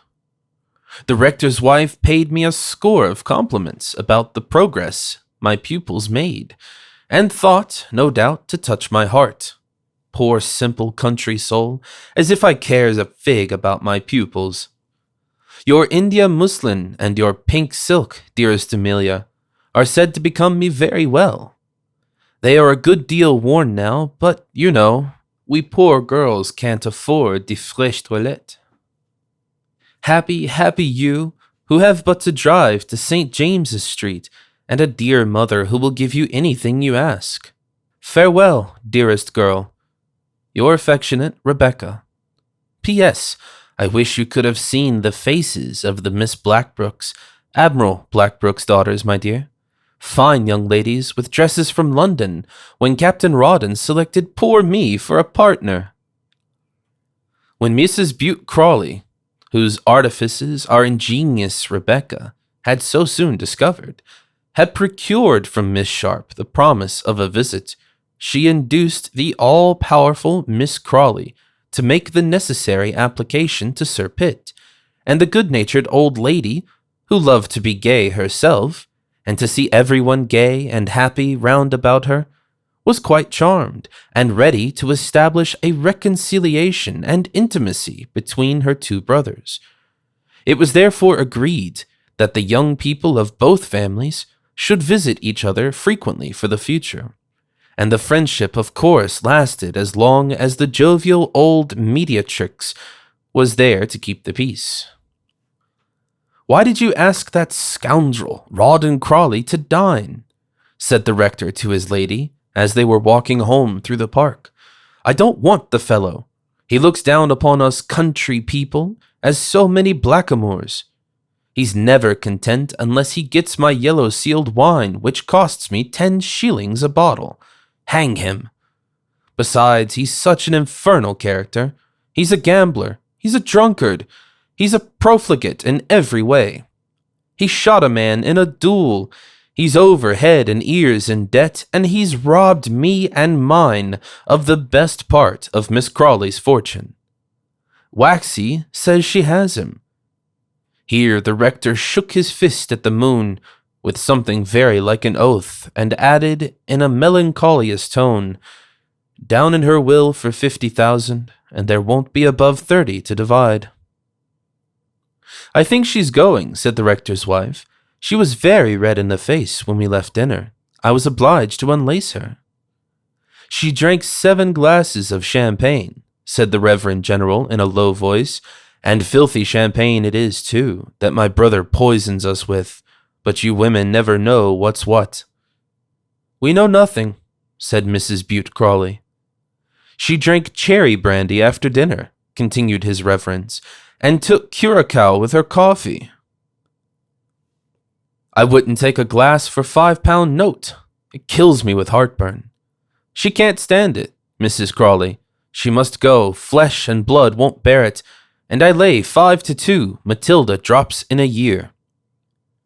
Indulging in these solemn speculations, and thinking about his debts, and his son Jem at college, and Frank at Woolwich, the 4 girls, who were no beauties, poor things, and would not have a penny but what they got from the aunt's expected legacy, the rector and his lady walked on for a while.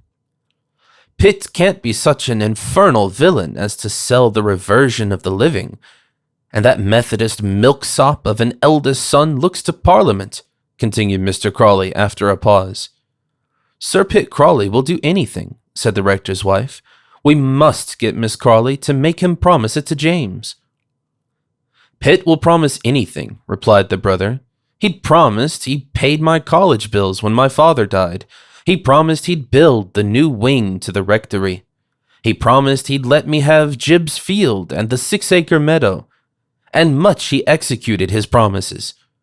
And it's to this man's son, the scoundrel, gambler, swindler, murderer of Rawdon Crawley, that Matilda leaves the bulk of her money. I say it's unchristian. By Jove it is. The infamous dog has got every vice except hypocrisy, and that belongs to his brother." "Hush, my dearest love, we're in Sir Pitt's grounds," interposed his wife. "I say he's got every vice, Mrs. Crawley. Don't ma'am bully me. Didn't he shoot Captain Marker? Didn't he rob young Lord Dovedale at the Cocoa Tree? Didn't he cross the fight between Bill Soames and the Cheshire Trump, by which I lost £40? You know he did, and as for the women, why, you heard that before me, in my own magistrate's room." "For heaven's sake, Mr. Crawley," said the lady, "spare me the details." "And you ask this villain into your house?" continued the exasperated rector. "You, the mother of a young family, the wife of a clergyman of the Church of England. By Jove! Bute Crawley, you are a fool," said the rector's wife scornfully. "Well, ma'am, fool or not, I don't say, Martha, I'm so clever as you are. I never did. But I won't meet Rawdon Crawley, that's flat. I'll go over to Huddleston, that I will, and see his black greyhound, Mrs. Crawley. And I'll run Lancelot against him for 50. By Jove I will, or against any dog in England. But I won't meet that beast Rawdon Crawley." "Mr. Crawley, you are intoxicated as usual," replied his wife. And the next morning, when the rector woke and called for small beer, she put him in mind of his promise to visit Sir Huddleston Fuddleston on Saturday. As he knew he should have a wet night, it was agreed that he might gallop back again in time for church on Sunday morning. Thus, it will be seen that the parishioners of Crawley were equally happy in their squire and in their rector. Miss Crawley had not long been established at the Hall before Rebecca's fascinations had won the heart of that good-natured London rake, and as they had of the country innocents whom we have been describing. Taking her accustomed drive one day, she thought fit to order that little governess should accompany her to Mudbury. Before they had returned, Rebecca had made a conquest of her, having made her laugh 4 times and amused her during the whole of the little journey.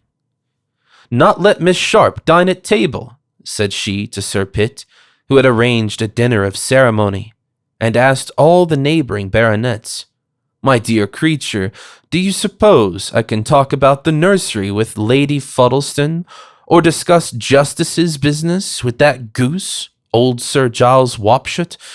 I insist upon Miss Sharp appearing. Let Lady Crawley remain upstairs if there is no room, but little Miss Sharp, why, she's the only person fit to talk to in the country." Of course, after such peremptory order as this, Miss Sharp, the governess, received commands to dine with the illustrious company below stairs, and when Sir Huddleston had, with great pomp and ceremony, handed Miss Crawley in to dinner, and was preparing to take his place by her side, the old lady cried out in a shrill voice, "Becky Sharp! Miss Sharp! Come you and sit by me and amuse me, and let Sir Huddleston sit by Lady Wapshot." When the parties were over and the carriages had rolled away, the insatiable Miss Crawley would say, "Come to my dressing-room, Becky, and let us abuse the company." Which, between them, this pair of friends did perfectly. Old Sir Huddleston wheezed a great deal at dinner. Sir Giles Wapshot had a particularly noisy manner of imbibing his soup, and her ladyship a wink of the left eye, all of which Becky caricatured to admiration, as well as the particulars of the night's conversation, the politics, the war, the quarter sessions, the famous run with the H.H., and those heavy and dreary themes about which country gentlemen converse. As for the Misses Wapshot's toilettes and Lady Fuddleston's famous yellow hat, Miss Sharp tore them to tatters, to the infinite amusement of her audience. "My dear, you are a perfect trouvé," Miss Crawley would say. "I wish you could come with me to London. I couldn't make a butt of you as I do poor Briggs. No, you little sly creature. You are too clever. Isn't she, Firkin?" Mrs. Firkin, who was dressing the very small remnant of hair which remained on Miss Crawley's pate, flung up her head and said, "I think Miss is very clever," with the most killing sarcastic air. In fact, Mrs. Firkin had that natural jealousy which is one of the main principles of every honest woman. After rebuffing Sir Huddleston Fuddleston, Miss Crawley ordered that Rawdon Crawley should lead her in to dinner every day, and that Becky should follow with her cushion, or else she would have Becky's arm and Rawdon with the pillow. "We must sit together," she said. "We're the only 3 Christians in the county, my love." In which case, it must be confessed that religion was at a very low ebb in the county of Hants. Besides being such a fine religionist, Miss Crawley was, as we have said, an ultra-liberal in opinions, and always took occasion to express these in the most candid manner. "What is birth, my dear?" she would say to Rebecca. "Look at my brother Pitt. Look at the Huddlestons, who have been here since Henry II. Look at poor Bute at the parsonage. Is any one of them equal to you in intelligence or breeding? Equal to you? They are not even equal to poor dear Briggs, my companion, or Bowles, my butler. You, my love, are a little paragon, positively a little jewel. You have more brains than half the shire. If merit had its rewards, you ought to be a duchess. No, there ought to be no duchesses at all, but you ought to have no superior. And I consider you, my love, as my equal in every respect. And will you put some coals on the fire, my dear? And will you pick this dress of mine, and I'll alter it? You, who can do it so well?" So this old philanthropist used to make her equal run of her errands, execute her millinery, and read her to sleep with French novels every night. At this time, as some old readers may recollect, the genteel world had been thrown into a considerable state of excitement by two events, which, as the papers say, might give employment to the gentleman of the long robe. Ensign Shafton, who had run away with Lady Barbara Fitzurse, the Earl of Bruin's daughter and heiress, and poor Veravana, a gentleman who, up to 40, had maintained a most respectable character and reared a numerous family, suddenly and outrageously left his home for the sake of Mrs. Rougemont, the actress, who was 65 years of age. "That was the most beautiful part of dear Lord Nelson's character," Miss Crawley said. "He went to the deuce for a woman. There must be good in a man who will do that. I adore all imprudent matches. What I like best is for a nobleman to marry a miller's daughter, as Lord Flowerdale did. It makes all the women so angry. I wish some great man would run away with you, my dear. I'm sure you're pretty enough." "Two postboys! Oh, it would be delightful," Rebecca owned. "And what I like next best is for a poor fellow to run away with a rich girl. I've set my heart on Rawdon running away with someone." "A rich someone or a poor someone?" "Why, you goose, Rawdon has not a shilling but what I give him. He is crible lude. He must repair his fortunes and succeed in the world." "Is he very clever?" Rebecca asked. "Clever, my love? Not an idea in the world beyond his horses, and his regiment, and his hunting, and his play. But he must succeed. He's so delightfully wicked. Don't you know he has a hit man, and shot an injured father through the hat only? He's adored in his regiment, and all the young men at Warriors and the Cocoa Tree swear by him." When Miss Rebecca Sharp wrote to her beloved friend the account of the little ball at Queen's Crawley, and the manner in which, for the first time, Captain Crawley had distinguished her, she did not, strange to relate, give an altogether accurate account of the transaction. The captain had distinguished her a great number of times before. The captain had met her in a half-score of walks. The captain had lighted upon her in a half-hundred of corridors and passages. The captain had hung over her piano 20 times of an evening. My lady was now upstairs, being ill, and nobody heeded her, as Miss Sharp sang. The captain had written her notes, the best that the great blundering dragoon could devise and spell. But dullness gets on as well as any other quality with women.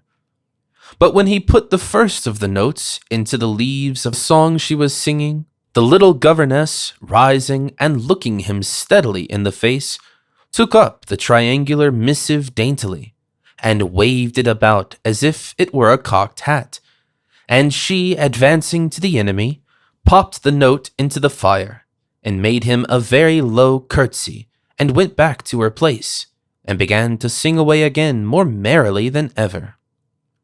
"What's that?" said Miss Crawley, interrupted in her after-dinner doze by the stoppage of the music.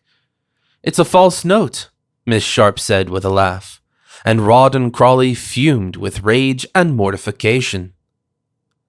Seeing the evident partiality of Miss Crawley for the new governess, how good it was of Mrs. Bute Crawley not to be jealous, and to welcome the young lady to the rectory. But not only her, but Rawdon Crawley, her husband's rival in the old maid's 5%. They became very fond of each other's society, Mrs. Crawley and her nephew. He gave up hunting. He declined entertainments at Fuddleston. He would not dine with the mess of the depot at Mudbury. His great pleasure was to stroll over to Crawley Parsonage, whither Miss Crawley came too, and as their mamma was ill, why not the children with Miss Sharp? So the children, little dears, came with Miss Sharp, and of an evening some of the party would walk back together.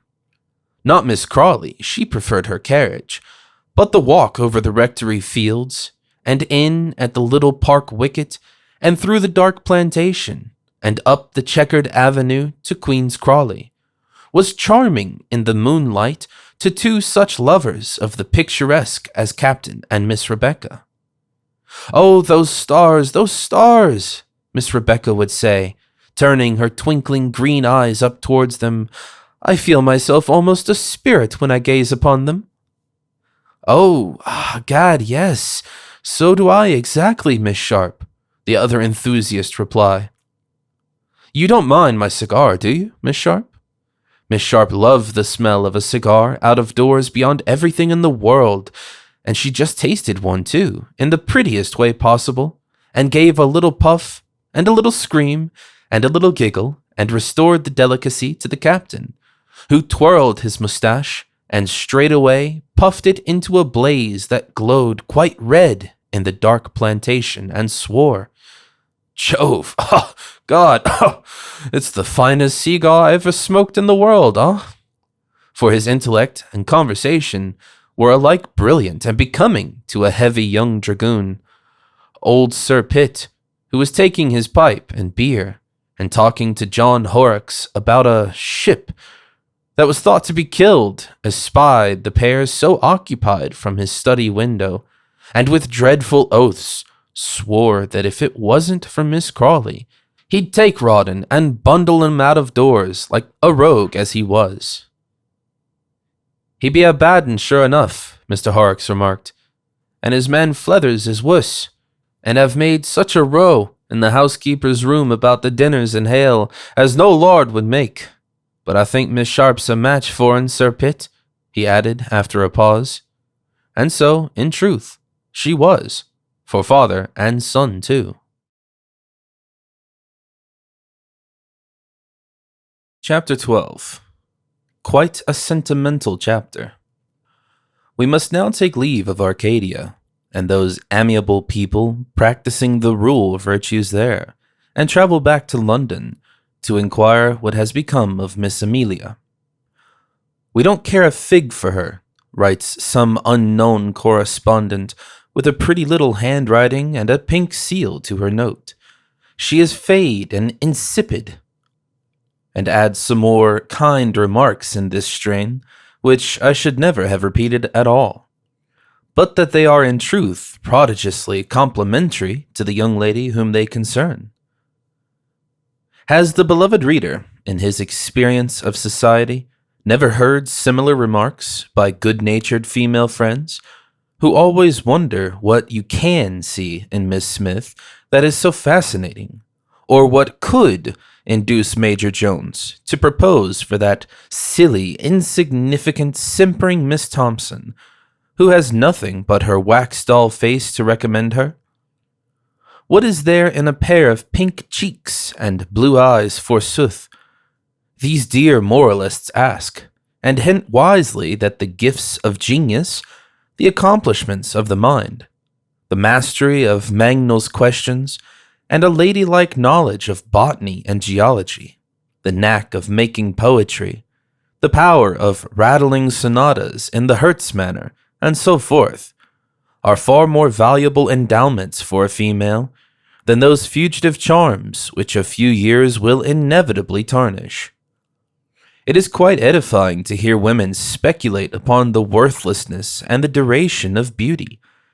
But though virtue is a much finer thing, and those hapless creatures who suffer under the misfortune of good looks ought to be continually put in mind of the fate which awaits them, and though very likely the heroic female character which ladies admire is a more glorious and beautiful object than the kind, fresh, smiling, artless, tender little domestic goddess whom men are inclined to worship, yet the latter and inferior sort of women must have this consolation, that the men do admire them after all, and that, in spite of all our kind friends' warnings and protests, we must go in our desperate error and folly, and shall to the end of the chapter.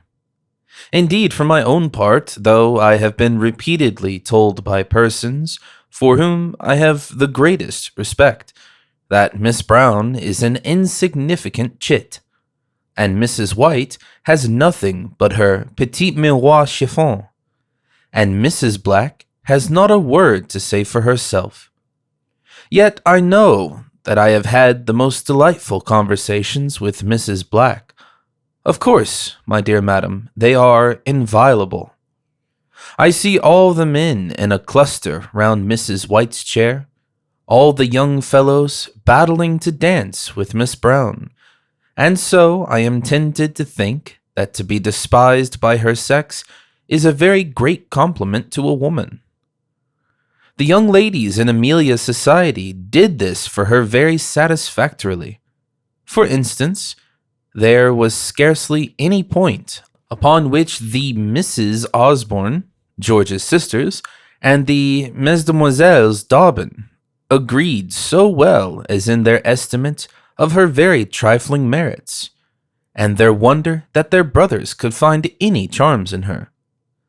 "We are kind to her," the Mrs. Osborne said, a pair of fine, black-browed young ladies who had had the best of governesses, masters, and milliners, and they treated her with such extreme kindness and condescension, and patronized her so insufferably, that the poor little thing was in fact perfectly dumb in their presence, and to all outward appearance as stupid as they thought her.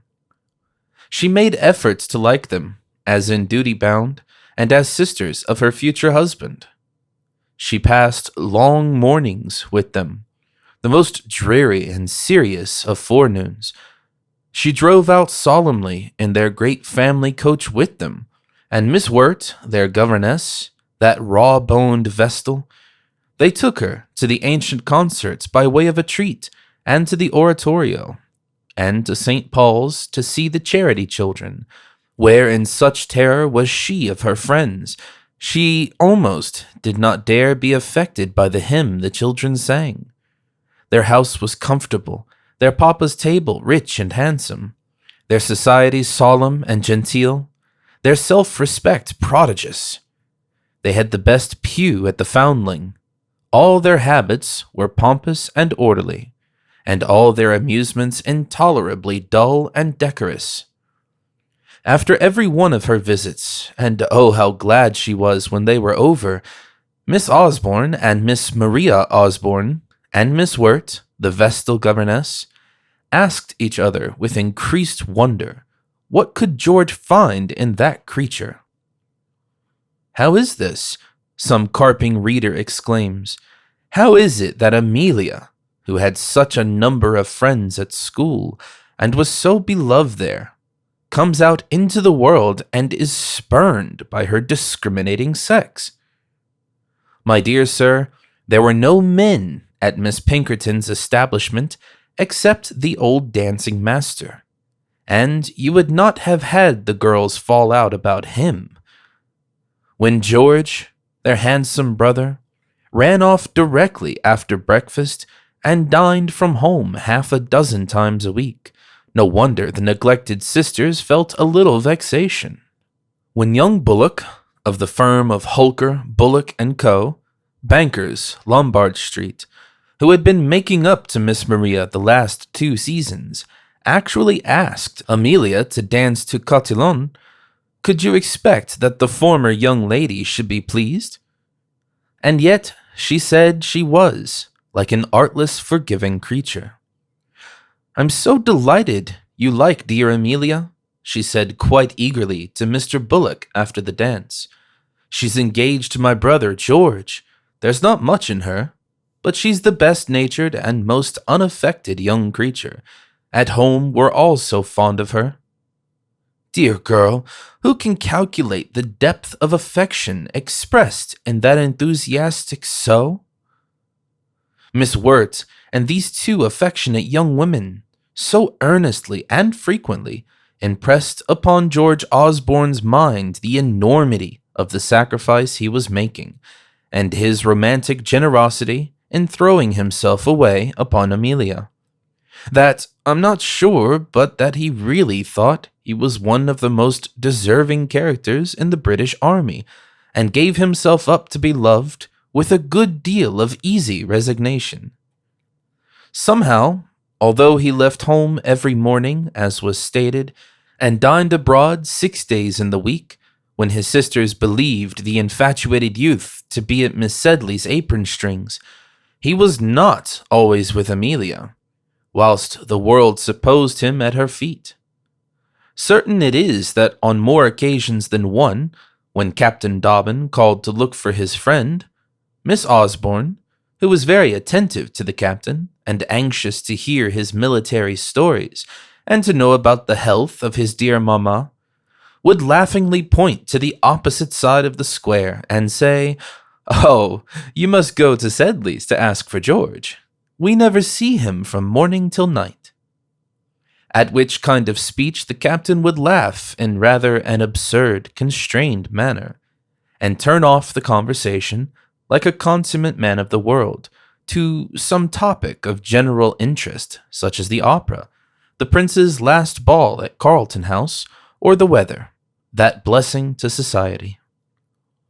"What an innocent it is, that pet of yours," Miss Maria would then say to Miss Jane under the captain's departure. "Did you see how he blushed at the mention of poor George on duty?" "It's a pity Frederick Bullock hadn't some of his modesty, Maria," replies the elder sister with a toss of the head. "Modesty, awkwardness, you mean, Jane? I don't want Frederick to trample a hole in my muslin frock, as Captain Dobbin did in yours at Mrs. Perkins's." "In your frock? How could he? Wasn't he dancing with Amelia?" "The fact is, when Captain Dobbin blushed so, and looked so awkward, he remembered a circumstance of which he did not think it was necessary to inform the young ladies, viz., that he had been calling at Mr. Sedley's house already, on the pretense of seeing George, of course, and George wasn't there, only poor little Amelia, with rather a sad, wistful face, seated near the drawing-room window, who, after some very trifling, stupid talk, ventured to ask was there any truth in the report that the regiment was soon to be ordered abroad, and had Captain Dobbin seen Mr. Osborne that day? The regiment was not ordered abroad as yet, and Captain Dobbin had not seen George. He was with his sister, most likely, the captain said. Should he go and fetch the truant? So she gave him her hand kindly and gratefully, and he crossed the square, and she waited and waited, but George never came. Poor little tender heart, and so it goes on, hoping and beating, and longing and trusting. You see, it is not much of a life to describe. There is not much of what you call incident in it. Only one feeling all day. When will he come? Only one thought to sleep and wake upon. I believe George was playing billiards with Captain Cannon in Swallow Street at the time when Amelia was asking Captain Dobbin about him, for George was a jolly, sociable fellow, and excellent in all games of skill. Once, after 3 days of absence, Miss Amelia put on her bonnet and actually invaded the Osborne house. "What? Leave our brother to come to us?" said the young ladies. "Have you had a quarrel, Amelia? Do tell us." No, indeed, there had been no quarrel. "Who could quarrel with him?" says she, with her eyes filled with tears. She only came over to see her dear friends. They had not met for so long, and this day she was so perfectly stupid and awkward that the Misses Osborne and their governess, who stared after her as she went sadly away, wondered more than ever what George could see in poor little Amelia. Of course they did. How was she to bear that timid little heart for the inspection of those young ladies with their bold black eyes? It was best that it should shrink and hide itself. I know the Misses Osborne were excellent critics of a cashmere shawl or a pink satin slip, and when Miss Turner had hers dyed purple, and made into a spencer, and when Miss Pigford had her ermine tippet twisted into a muff and trimmings, I warrant you the changes did not escape the two intelligent young women before mentioned. But there are things, look you, of a finer texture than fur or satin, and all Solomon's glories, and all the wardrobe of the Queen of Sheba. Things whereof the beauty escapes the eyes of many connoisseurs. And there are sweet, modest little souls on which you light, fragrant and blooming tenderly, in quiet shady places. And there are garden ornaments as big as brass warming pans, that are fit to stare the sun itself out of countenance. Miss Sedley was not of the sunflower sort, and I say it is out of the rules of all proportion to draw a violet of the size of a double dahlia. No, indeed, the life of a good young girl, who is in the paternal nest as yet, can't have many of those thrilling incidents to which the heroine of romance commonly lays claim. Snares or shot may take off the old birds foraging without. Hawks may be abroad, from which they escape or by whom they suffer. But the young ones in the nest have a pretty comfortable, unromantic sort of existence in the down and the straw, till it comes to their turn, too, to get on the wing. While Becky Sharp was on her own wing in the country, hopping on all sorts of twigs and amid a multiplicity of traps, and pecking up her food quite harmless and successful, Amelia lay snug in her home of Russell Square. If she went into the world, it was under the guidance of the elders, nor did it seem that any evil could befall her of that opulent, cheery, comfortable home in which she was affectionately sheltered. Mamma had her morning duties and her daily drive and the delightful round of visits and shopping which forms the amusement, or the profession, as you may call it, of the rich London lady. Papa conducted his mysterious operations in the city, a stirring place in those days when war was raging all over Europe and empires were being staked, when the Courier newspaper had tens of thousands of subscribers, when one day brought you a battle of Vittoria, another a burning of Moscow, or a newsman's horn blowing down Russell Square about dinner time announced such a fact as Battle of Leipzig, 600,000 men engaged, total defeat of the French, 200,000 killed.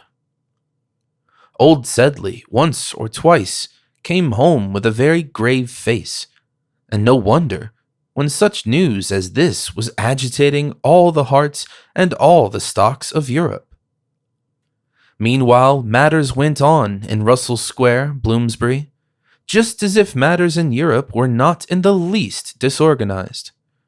The retreat from Leipzig made no difference in the number of meals Mr. Sambo took in the servants' hall. The Allies poured into France, and the dinner bell rang at 5 o'clock just as usual. I don't think poor Amelia cared anything about Brienne or Montmirail, or was fairly interested in the war until the abdication of the emperor. When she clapped her hands and said prayers, oh, how grateful, and flung herself into George Osborne's arms with all her soul, to the astonishment of everybody who witnessed that ebullition of sentiment. The fact is, peace was declared. Europe was going to be at rest. The Corsican was overthrown, and Lieutenant Osborne's regiment would not be ordered on service. That was the way in which Miss Amelia reasoned. The fate of Europe was Lieutenant George Osborne to her. His dangers being over, she sang Te Deum. He was her Europe, her emperor, her allied monarchs and august prince regent. He was her sun and moon, and I believe she thought the grand illumination and ball at the Mansion House, given to the sovereigns, were especially in honor of George Osborne. We have talked of shift, self, and poverty as those dismal instructors under whom poor Miss Becky Sharp got her education. Now love was Miss Amelia Sedley's last tutoress, and it was amazing what progress our young lady made under that popular teacher. In the course of 15 or 18 months' daily and constant attention to this eminent finishing governess, what a deal of secrets Amelia learned, which Miss Wirt and the black-eyed young ladies over the way, which old Miss Pinkerton of Chiswick herself had no cognizance of. As indeed, how should any of those prim and reputable virgins, with Mrs. P. and W., the tender passion is out of the question. I would not dare to breathe such an idea regarding them. Miss Maria Osborne, it is true, was attached to Mr. Frederick Augustus Bullock, of the firm of Holker, Bullock, and Bullock. But hers was a most respectable attachment, and she would have taken Bullock Sr. just the same, her mind being fixed, as that of a well-bred young woman should be, upon a house in Park Lane, a country house at Wimbledon, a handsome chariot, and 2 prodigious tall horses and footmen, and a fourth of the annual profits of the eminent firm of Holker and Bullock, all of which advantages were presented in the person of Frederick Augustus. Had orange blossoms been invented then, those touching emblems of female purity imported by us from France, where people's daughters are universally sold in marriage, Miss Maria, I say, would have assumed the spotless wreath and stepped into the traveling carriage by the side of gouty old bald-headed, bottle-nosed Bullock Sr., and devoted her beautiful existence to his happiness with perfect modesty. Only the old gentleman was married already. So she bestowed her young affections on the junior partner, sweet, blooming orange flowers.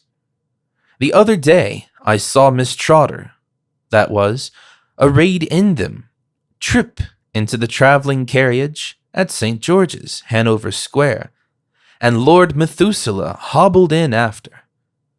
With what an engaging modesty she pulled down the blinds of the chariot, the dear innocent. There were half the carriages of Vanity Fair at the wedding. This was not the sort of love that finished Amelia's education, and in the course of a year turned a good young girl into a good young woman, to be a good wife presently when the happy time should come. This young person, perhaps it was very imprudent in her parents to encourage her, and abet her in such idolatry and silly romantic ideas, loved with all her heart the young officer in His Majesty's service, with whom we have made a brief acquaintance. She thought about him the very first moment on waking, and his was the very last name mentioned in her prayers. She never had seen a man so beautiful or so clever, such a figure on horseback, such a dancer, such a hero in general. Talk of the prince's beau, what was it to George's? She had seen Mr. Brummel, whom everybody praised so. Compare such a person as that to her George?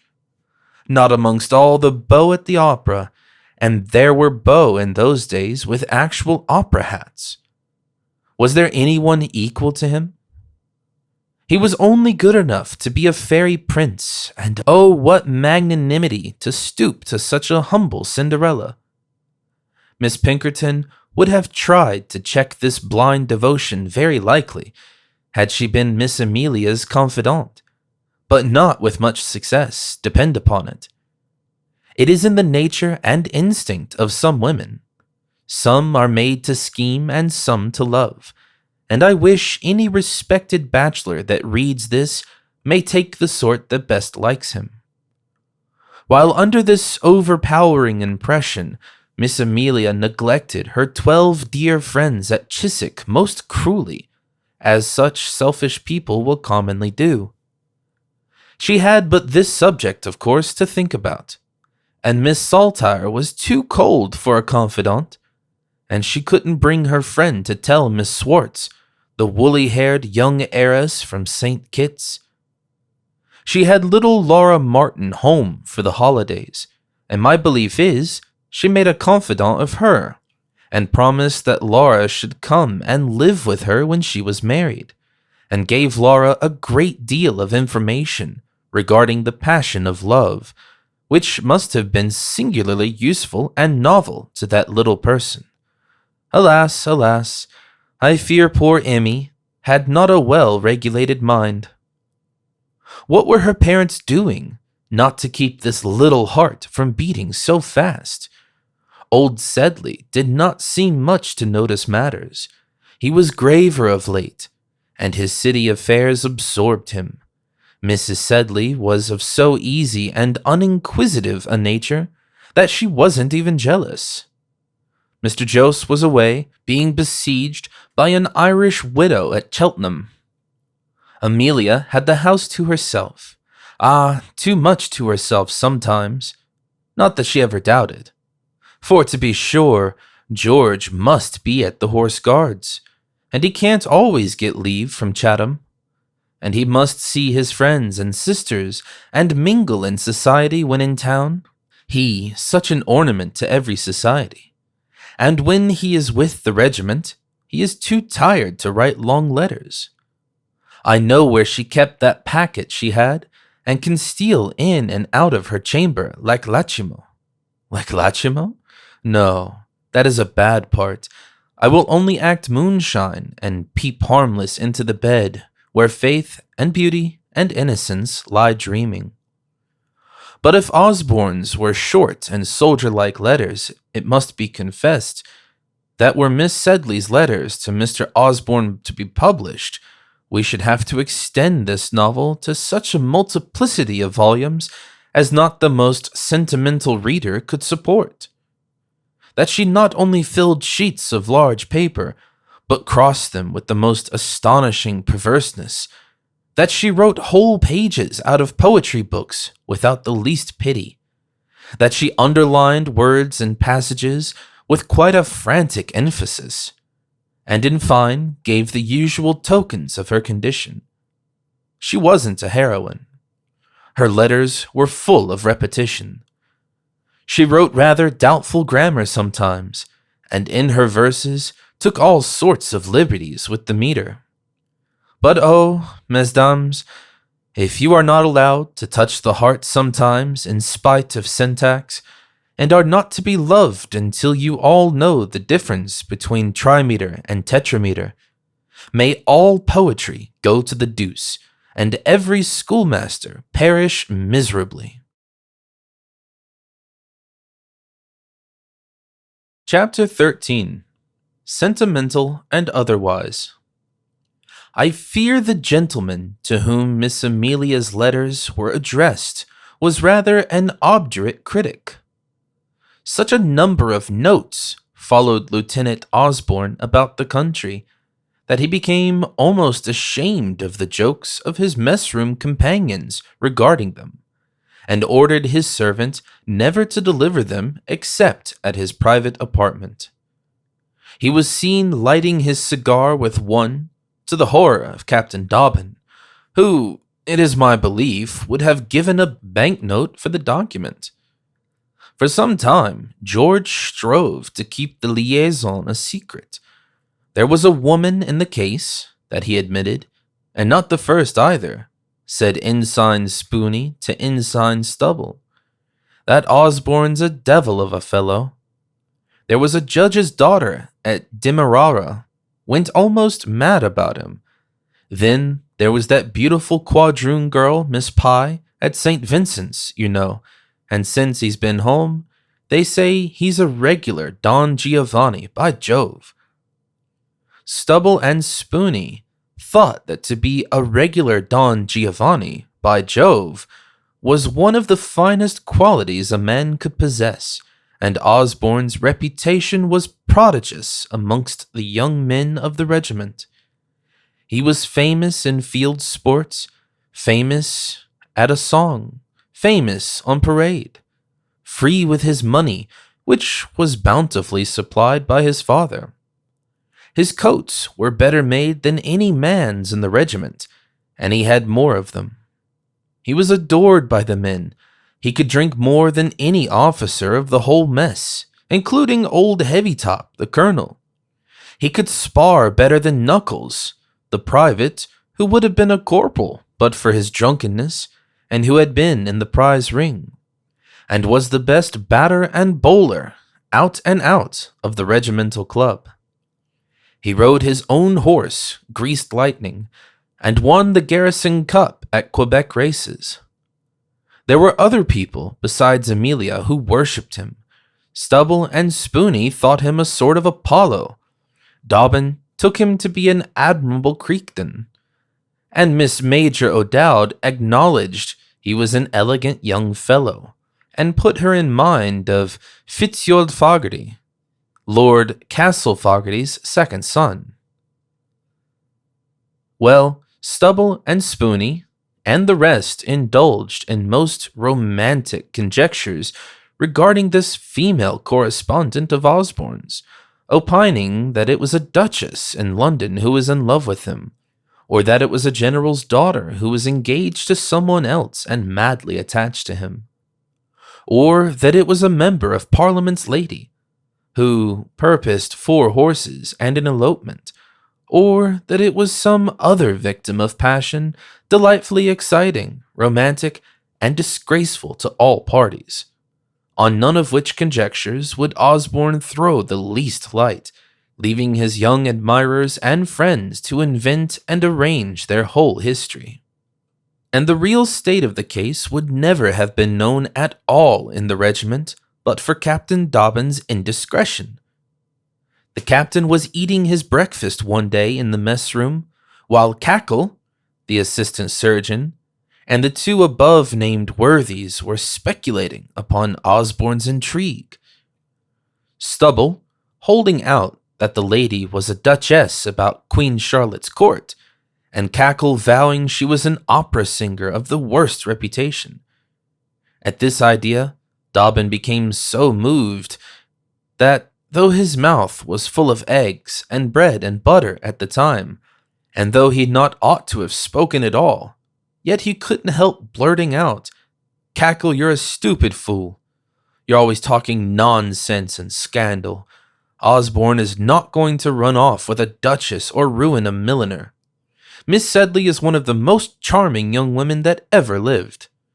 He's been engaged to her ever so long, and the man who calls her names had better not do so in my hearing." With which, turning exceedingly red, Dobbin ceased speaking, and almost choked himself with a cup of tea. The story was over the regiment in half an hour, and that very evening Mrs. Major O'Dowd wrote off to her sister Glorvina at O'Dowdston not to hurry from Dublin, young Osborne being prematurely engaged already. She complimented the lieutenant in an appropriate speech over a glass of whiskey toddy that evening, and he went home perfectly furious to quarrel with Dobbin, who had declined Mrs. Major O'Dowd's party and sat in his own room playing the flute, and I believe writing poetry in a very melancholy manner, to quarrel with Dobbin for betraying his secret. "Who the deuce asked you to talk about my affairs?" Osborne shouted indignantly. "Why the devil is all the regiment to know that I am going to be married? Why is that tattling old harridan, Peggy O'Dowd, to make free with my name at her damned supper table and advertise my engagement over the 3 kingdoms? After all, what right have you to say I am engaged, or to meddle in my business at all, Dobbin?" "It seems to me," Captain Dobbin began. "Seems be hanged, Dobbin," his junior interrupted him. "I am under obligations to you, I know it, a damn deal too well, too. But I won't be always sermonized by you because you're 5 years my senior. I'm hanged if I'll stand your airs of superiority and infernal pity and patronage. Pity and patronage? I should like to know in what I'm your inferior." "Are you engaged?" Captain Dobbin interposed. "What the devil's that to you or anyone here if I am?" "Are you ashamed of it?" Dobbin resumed. "What right have you to ask me that question, sir? I should like to know." George said, "Good God, you don't mean to say that you want to break off?" asked Dobbin, starting up. "In other words, you ask me if I'm a man of honor," said Osborne fiercely. "Is that what you mean? You've adopted such a tone regarding me lately that I'm damned if I'll bear it any more." "What have I done?" "I've told you you were neglecting a sweet girl, George. I've told you that when you go to town you ought to go to her, and not to the gambling houses about St. James's." "You want your money back, I suppose," said George with a sneer. "Of course I do. I always did, didn't I?" says Dobbin. "You speak like a generous fellow." "No, hang it, William. I beg your pardon." Here George interposed in a fit of remorse. "You have been my friend in 100 ways, heaven knows. You've got me out of a score of scrapes. When Crawley of the Guards won that sum of money of me, I should have been done but for you. I know I should. But you shouldn't deal so hardly with me. You shouldn't be always catechizing me. I am very fond of Amelia. I adore her and that sort of thing. Don't look angry. She's faultless. I know she is. But you see, there's no fun in winning a thing unless you play for it. Hang it. The regiment's just back from the West Indies. I must have a little fling, and then when I'm married I'll reform. I will, upon my honor, now. And I say, Dob, don't be angry with me, and I'll give you 100 next month, when I know my father will stand something handsome, and I'll ask Heavytop for leave, and I'll go to town and see Amelia tomorrow. There now, will that satisfy you?" "It is impossible to be long angry with you, George," said the good-natured captain. "And as for the money, old boy, you know if I wanted it, you'd share your last shilling with me." "That I would, by Jove, Dobbin," said George, with the greatest generosity, though, by the way, he never had any money to spare. "Only, I wish you had sown those wild oats of yours, George. If you could have seen poor little Miss Amy's face when she asked me about you the other day, you would have pitched those billiard balls to the deuce. Go and comfort her, you rascal. Go and write her a long letter. Do something to make her happy. A very little will." "I believe she's damned fond of me," the lieutenant said, with a self-satisfied air, and went off to finish the evening with some jolly fellows in the mess-room. Amelia, meanwhile, in Russell Square, was looking at the moon, which was shining upon that peaceful spot, as well as upon the square at the Chatham Barracks, where Lieutenant Osborne was quartered, and thinking to herself how her hero was employed. "Perhaps he is visiting the sentries," thought she. "Perhaps he is bivouacking. Perhaps he is attending the couch of a wounded comrade, or studying the art of war upon his own desolate chamber." And her kind thoughts sped away as if they were angels and had wings, and flying down the river to Chatham and Rochester, strove to peep into the barracks where George was.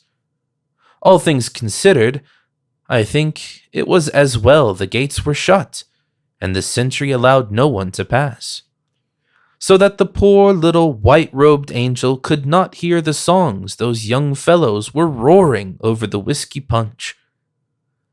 The day after the little conversation at Chatham Barracks, young Osborne, to show that he would be as good as his word, prepared to go to town, thereby incurring Captain Dobbin's applause.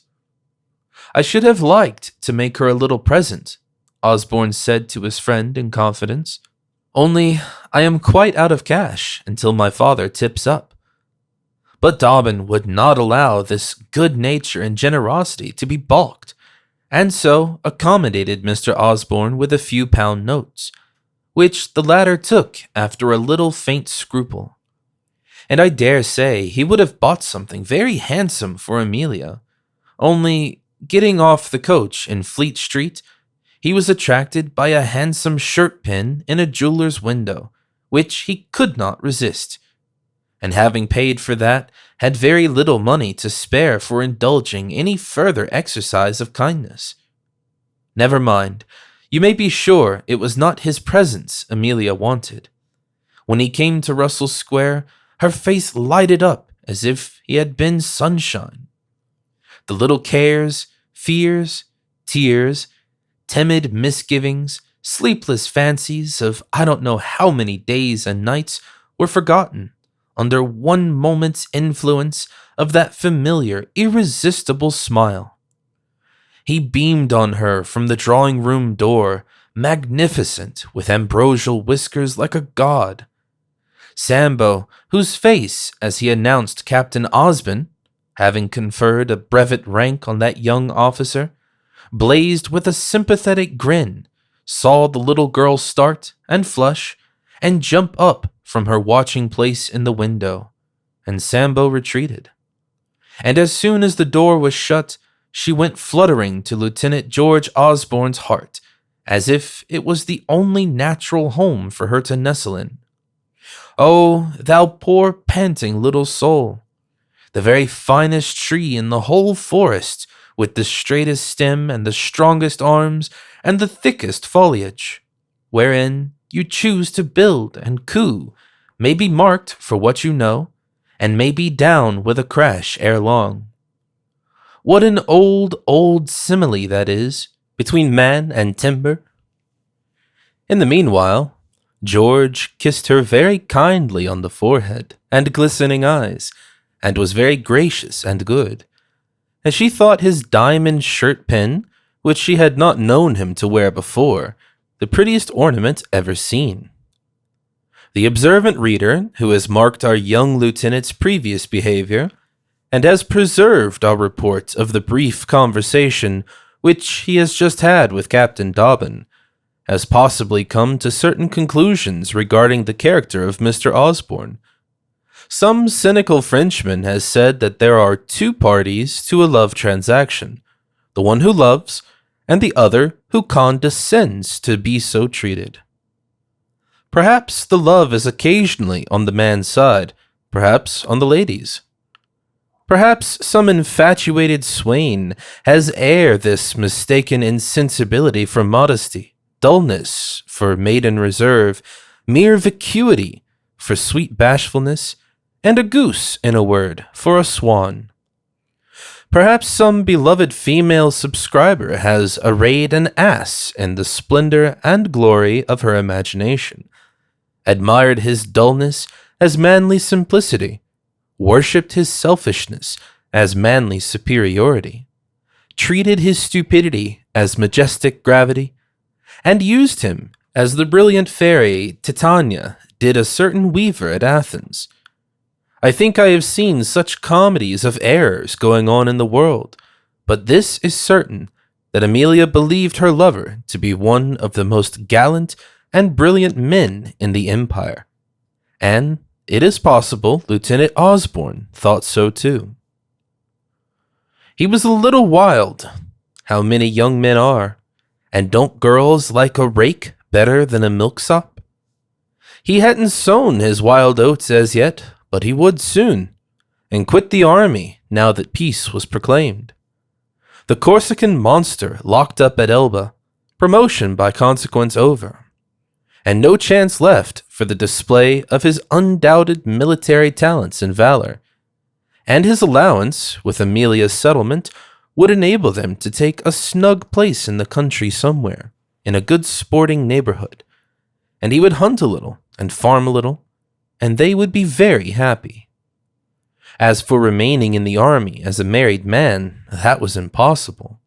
Fancy Mrs. George Osborne in lodgings in a county town, or worse still, in the East or West Indies, with a society of officers and patronized by Mrs. Major O'Dowd. Emily died with laughing at Osborne's stories about Mrs. Major O'Dowd. He loved her much too fondly to subject her to that horrid woman and her vulgarities, and the rough treatment of a soldier's wife. He didn't care for himself, not he, but his dear little girl should take the place in society to which, as his wife, she was entitled. And to these proposals you may be sure she acceded, as she would to any other from the same author. Holding this kind of conversation, and building numberless castles in the air, which Amelia adorned with all sorts of flower gardens, rustic walks, country churches, Sunday schools, and the like, while George had his mind's eye directed to the stables, the kennel, and the cellar. This young pair passed away a couple of hours very pleasantly, and as the lieutenant had only that single day in town, and a great deal of most important business to transact, it was proposed that Miss Emmy should dine with her future sisters-in-law. This invitation was accepted joyfully. He conducted her to his sisters, where he left her talking and prattling in a way that astonished those ladies, who thought that George might make something of her, and he then went off to transact his business. In a word, he went out and ate ices at a pastry cook's shop in Charing Cross, tried a new coat in Pall Mall, dropped in at the old Slaughter's, and called for Captain Cannon, played 11 games at billiards with the captain, of which he won 8, and returned to Russell Square half an hour late for dinner, but in very good humor. It was not so with old Mr. Osborne, when that gentleman came from the city, and was welcomed in the drawing-room by his daughters and the elegant Miss Wirt. They saw at once by his face, which was puffy, solemn, and yellow at the best of times, and by the scowl and twitching of his black eyebrows, that the heart within his large white waistcoat was disturbed and uneasy. When Amelia stepped forward to salute him, which she always did with great trembling and timidity, he gave a surly grunt of recognition, and dropped the little hand out of his great hirsute paw, without any attempt to hold it there. He looked round gloomily at his eldest daughter, who, comprehending the meaning of his look, which asked unmistakably, "Why the devil is she here?" said at once, "George is in town, Papa, and has gone to the Horse Guards, and will be back to dinner." "Oh, he is he? I won't have the dinner kept waiting for him, Jane." With which this worthy man lapsed into his particular chair, and then the utter silence in his genteel, well-furnished drawing-room was only interrupted by the alarmed ticking of the great French clock. When that chronometer, which was surmounted by a cheerful brass group of the sacrifice of Iphigenia, tolled 5 in a heavy cathedral tone, Mr. Osborne pulled the bell at his right hand violently, and the butler rushed up. "Dinner!" roared Mr. Osborne. "Mr. George isn't come in, sir," interposed the man. "Damn Mr. George, sir. Am I the master of the house? Dinner!" Mr. Osborne scowled. Amelia trembled. A telegraphic communication of eyes passed between the other 3 ladies.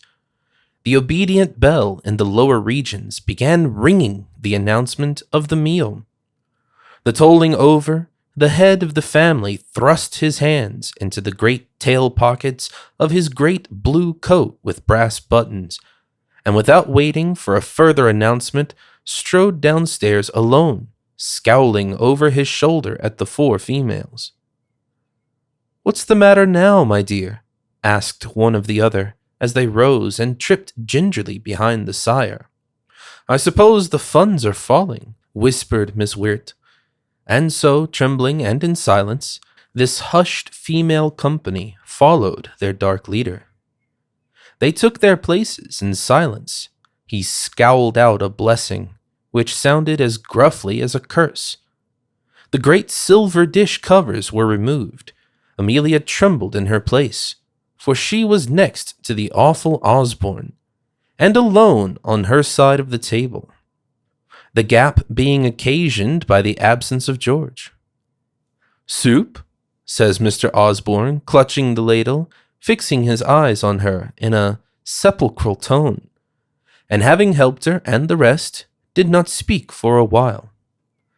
"Take Miss Sedley's plate away," at last he said. "She can't eat the soup. No more can I. It's beastly. Take away the soup, Hicks, and tomorrow turn the cook out of the house, Jane." Having concluded his observations upon the soup, Mr. Osborne made a few curt remarks respecting the fish, also of a savage and satirical tendency, and cursed Billingsgate with an emphasis quite worthy of the place.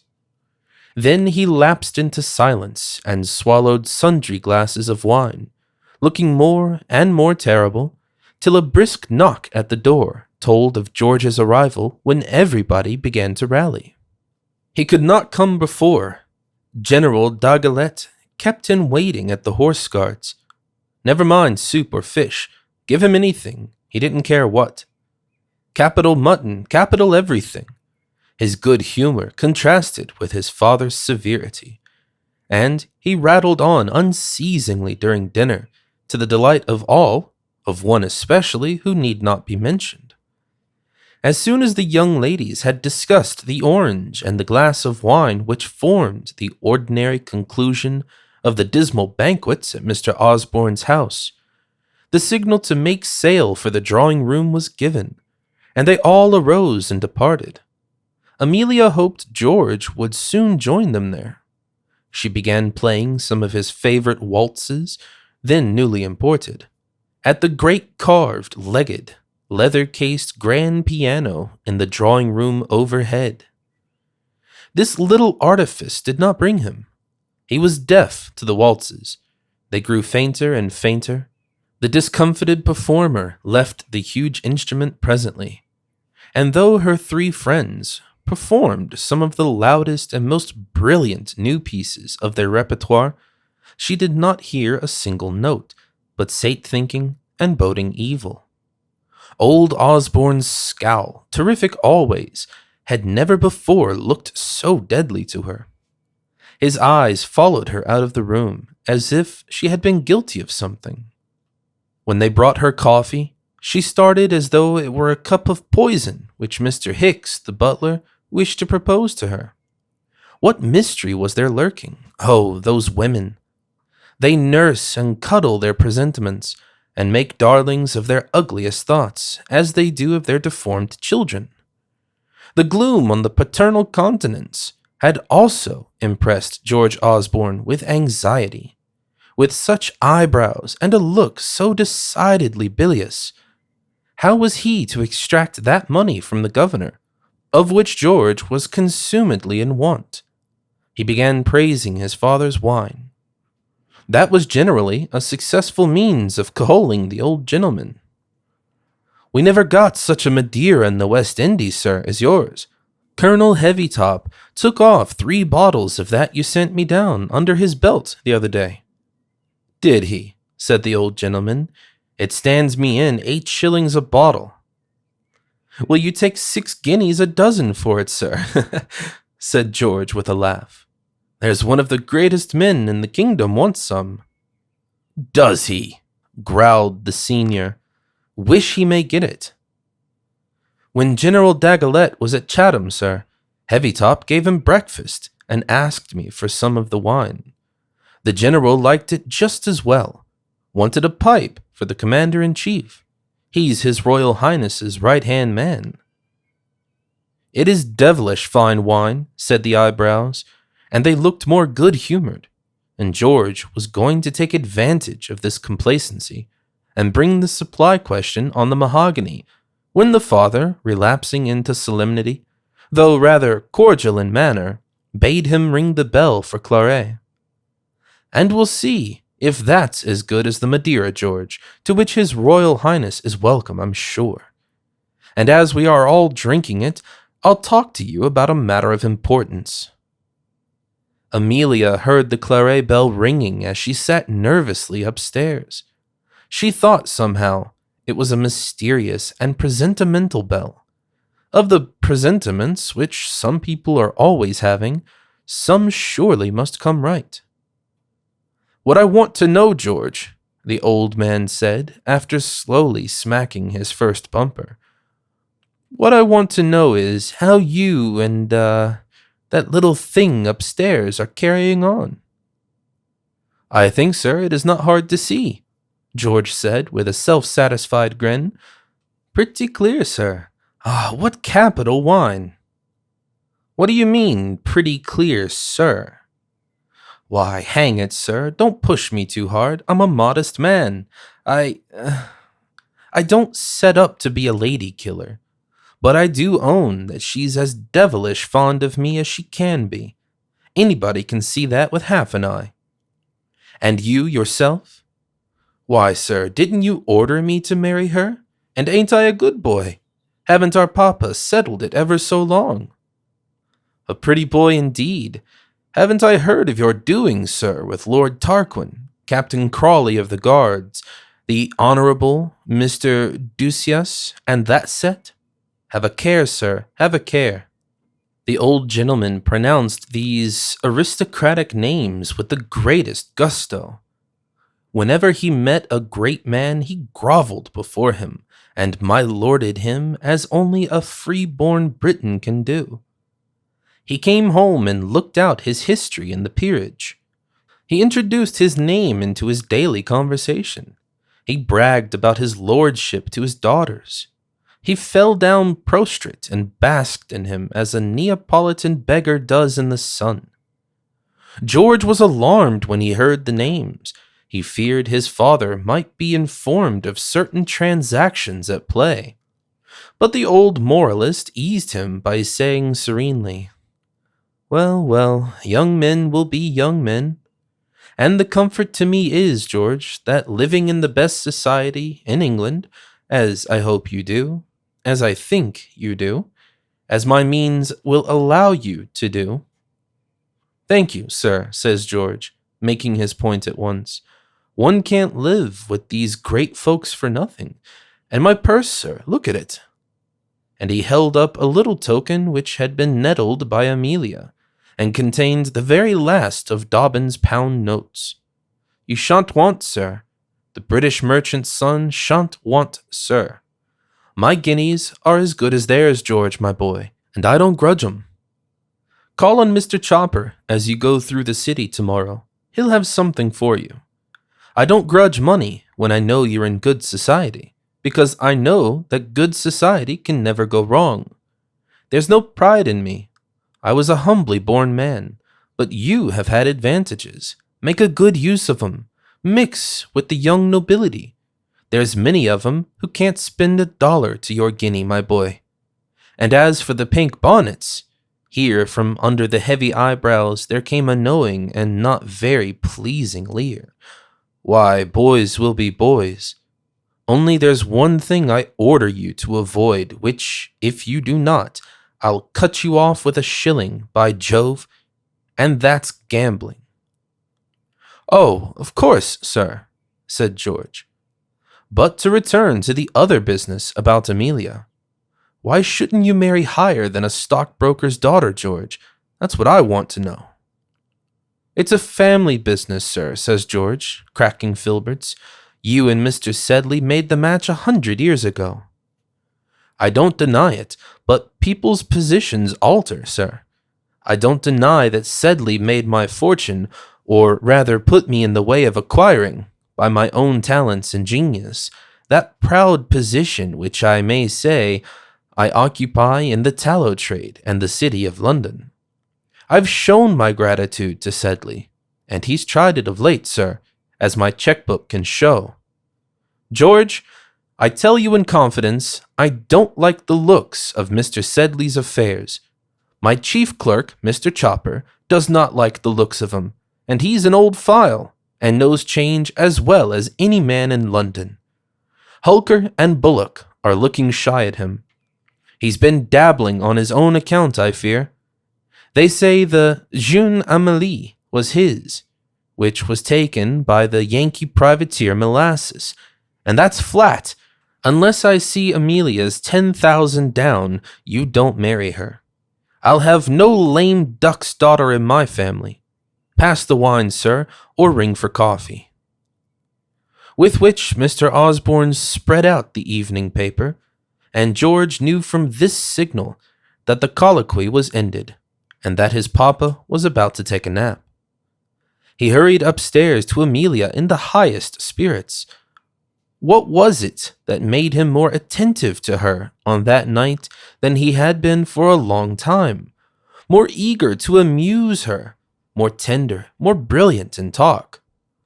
Was it that his generous heart warmed to her at the prospect of misfortune, or that the idea of losing the dear little prize made him value it more? She lived upon the recollections of that happy evening for many days afterwards, remembering his words, his looks, the song he sang, his attitude as he leant over her or looked at her from a distance. As it seemed to her, no night ever passed so quickly at Mr. Osborne's house before. And for once this young person was almost provoked to be angry by the premature arrival of Mr. Sambo with her shawl. George came and took a tender leave of her the next morning, and then hurried off to the city, where he visited Mr. Chopper, his father's head man, and received from that gentleman a document which he exchanged at Holker and Bullock's for a whole pocketful of money. As George entered the house, old John Sedley was passing out of the banker's parlor, looking very dismal. But his godson was much too elated to mark the worthy stockbroker's depression, or the dreary eyes which the kind old gentleman cast upon him. Young Bullock did not come grinning out of the parlor with him as had been his wont in former years. And as the swinging doors of Holker, Bullock and Co. closed upon Mr. Sedley, Mr. Quill, the cashier, whose benevolent occupation is to hand out crisp banknotes from a drawer and dispense sovereigns out of a copper shovel, winked at Mr. Driver, the clerk at the desk on his right. Mr. Driver winked again. "No go," Mr. D whispered. "No at no price," Mr. Q said. "Mr. George Osborne, sir, how will you take it?" George crammed eagerly a quantity of notes into his pockets, and paid Dobbin £50 that very evening at mess. The very evening Amelia wrote him the tenderest of long letters. Her heart was overflowing with tenderness, but it still foreboded evil. What was the cause of Mr. Osborne's dark looks? She asked. Had any difference arisen between him and her papa? Her poor papa returned so melancholy from the city that all were alarmed about him at home. In fine, there were 4 pages of loves and fears and hopes and forebodings. Poor little Emmy, dear little Emmy, how fond she is of me, George said as he perused the missive. And God, what a headache that mixed punch has given me. Poor little Emmy indeed. Chapter 14. Miss Crawley at Home. About this time, there drove up to an exceedingly snug and well-appointed house in Park Lane a traveling chariot with a lozenge on the panels, a discontented female in a green veil, and crimped curls on the rumble, and a large and confidential man on the box. It was the equipage of our friend Miss Crawley, returning from haunts. The carriage windows were shut. The fat spaniel, whose head and tongue ordinarily lolled out of one of them, reposed on the lap of the discontented female. When the vehicle stopped, a large round bundle of shawls was taken out of the carriage by the aid of various domestics, and a young lady who accompanied the heap of cloaks. That bundle contained Miss Crawley, who was conveyed upstairs forthwith, and put into a bed and chamber, warmed properly, as for the reception of an invalid. Messengers went off for the physician and medical man. They came, consulted, prescribed, vanished. The young companion of Miss Crawley, at the conclusion of their interview, came in to receive their instructions and administered those antiphlogistic medicines which the eminent men ordered. Captain Crawley of the Life Guards rode up from Knightsbridge Barracks the next day. His black charger pawed the straw before his invalid aunt's door. He was most affectionate in his inquiries regarding that amiable relative. There seemed to be much source of apprehension. He found Miss Crawley's maid, the discontented female, unusually sulky and despondent. He found Miss Briggs, her dame de campagne, in tears alone in the drawing-room.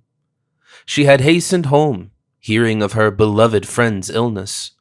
She wished to fly to her couch, that couch which she, Briggs, had so often smoothed in the hour of sickness. She was denied admission to Miss Crawley's apartment. A stranger was administering her medicines, a stranger from the country. An odious miss. Tears choked the utterance of the dame de campagne, and she buried her crushed affections and her poor old red nose in her pocket handkerchief.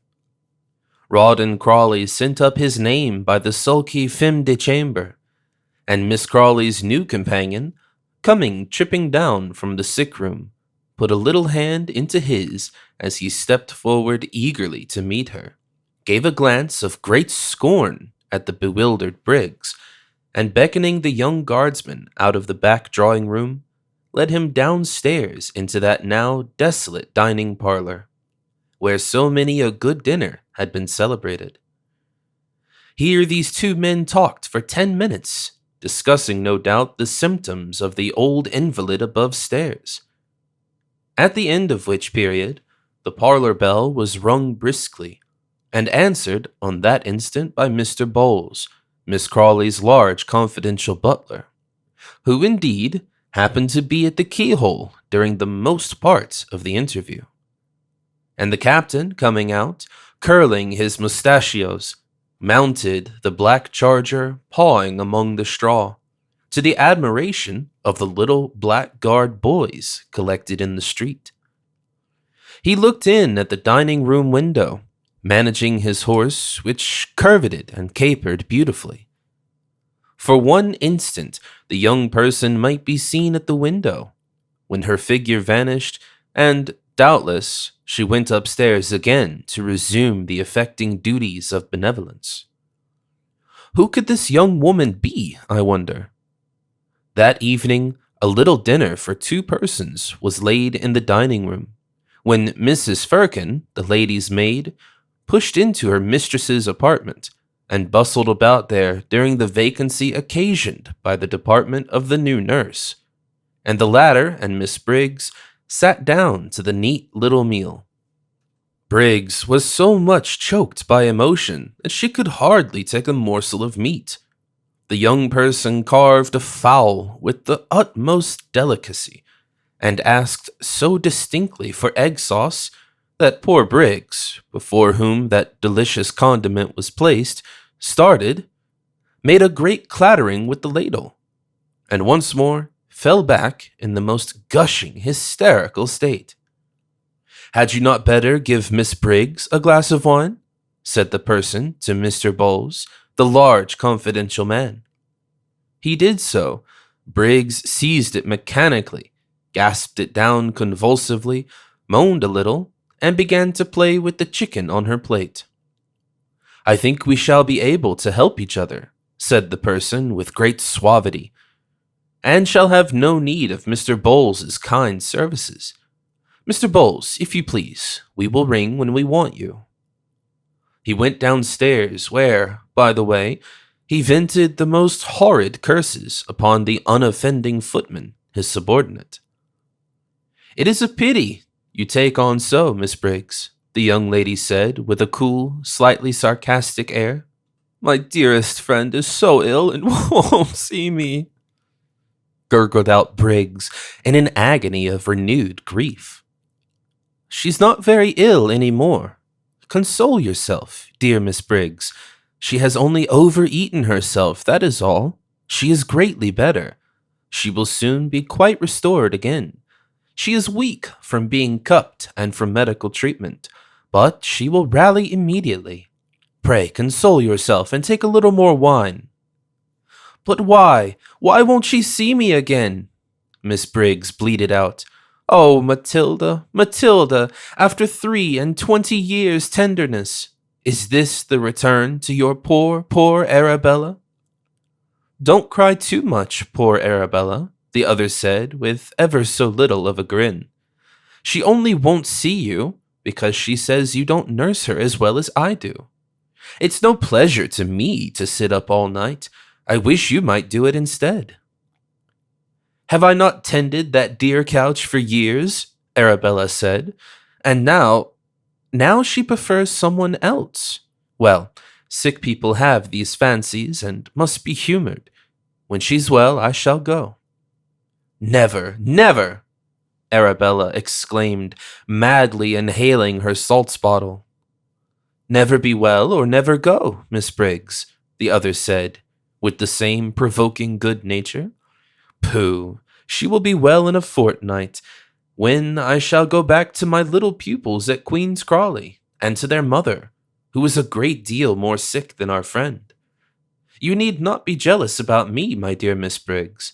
I am a poor little girl without any friends or any harm in me. I don't want to supplant you in Miss Crawley's good graces. She will forget me a week after I am gone, and her affection for you has been the work of years.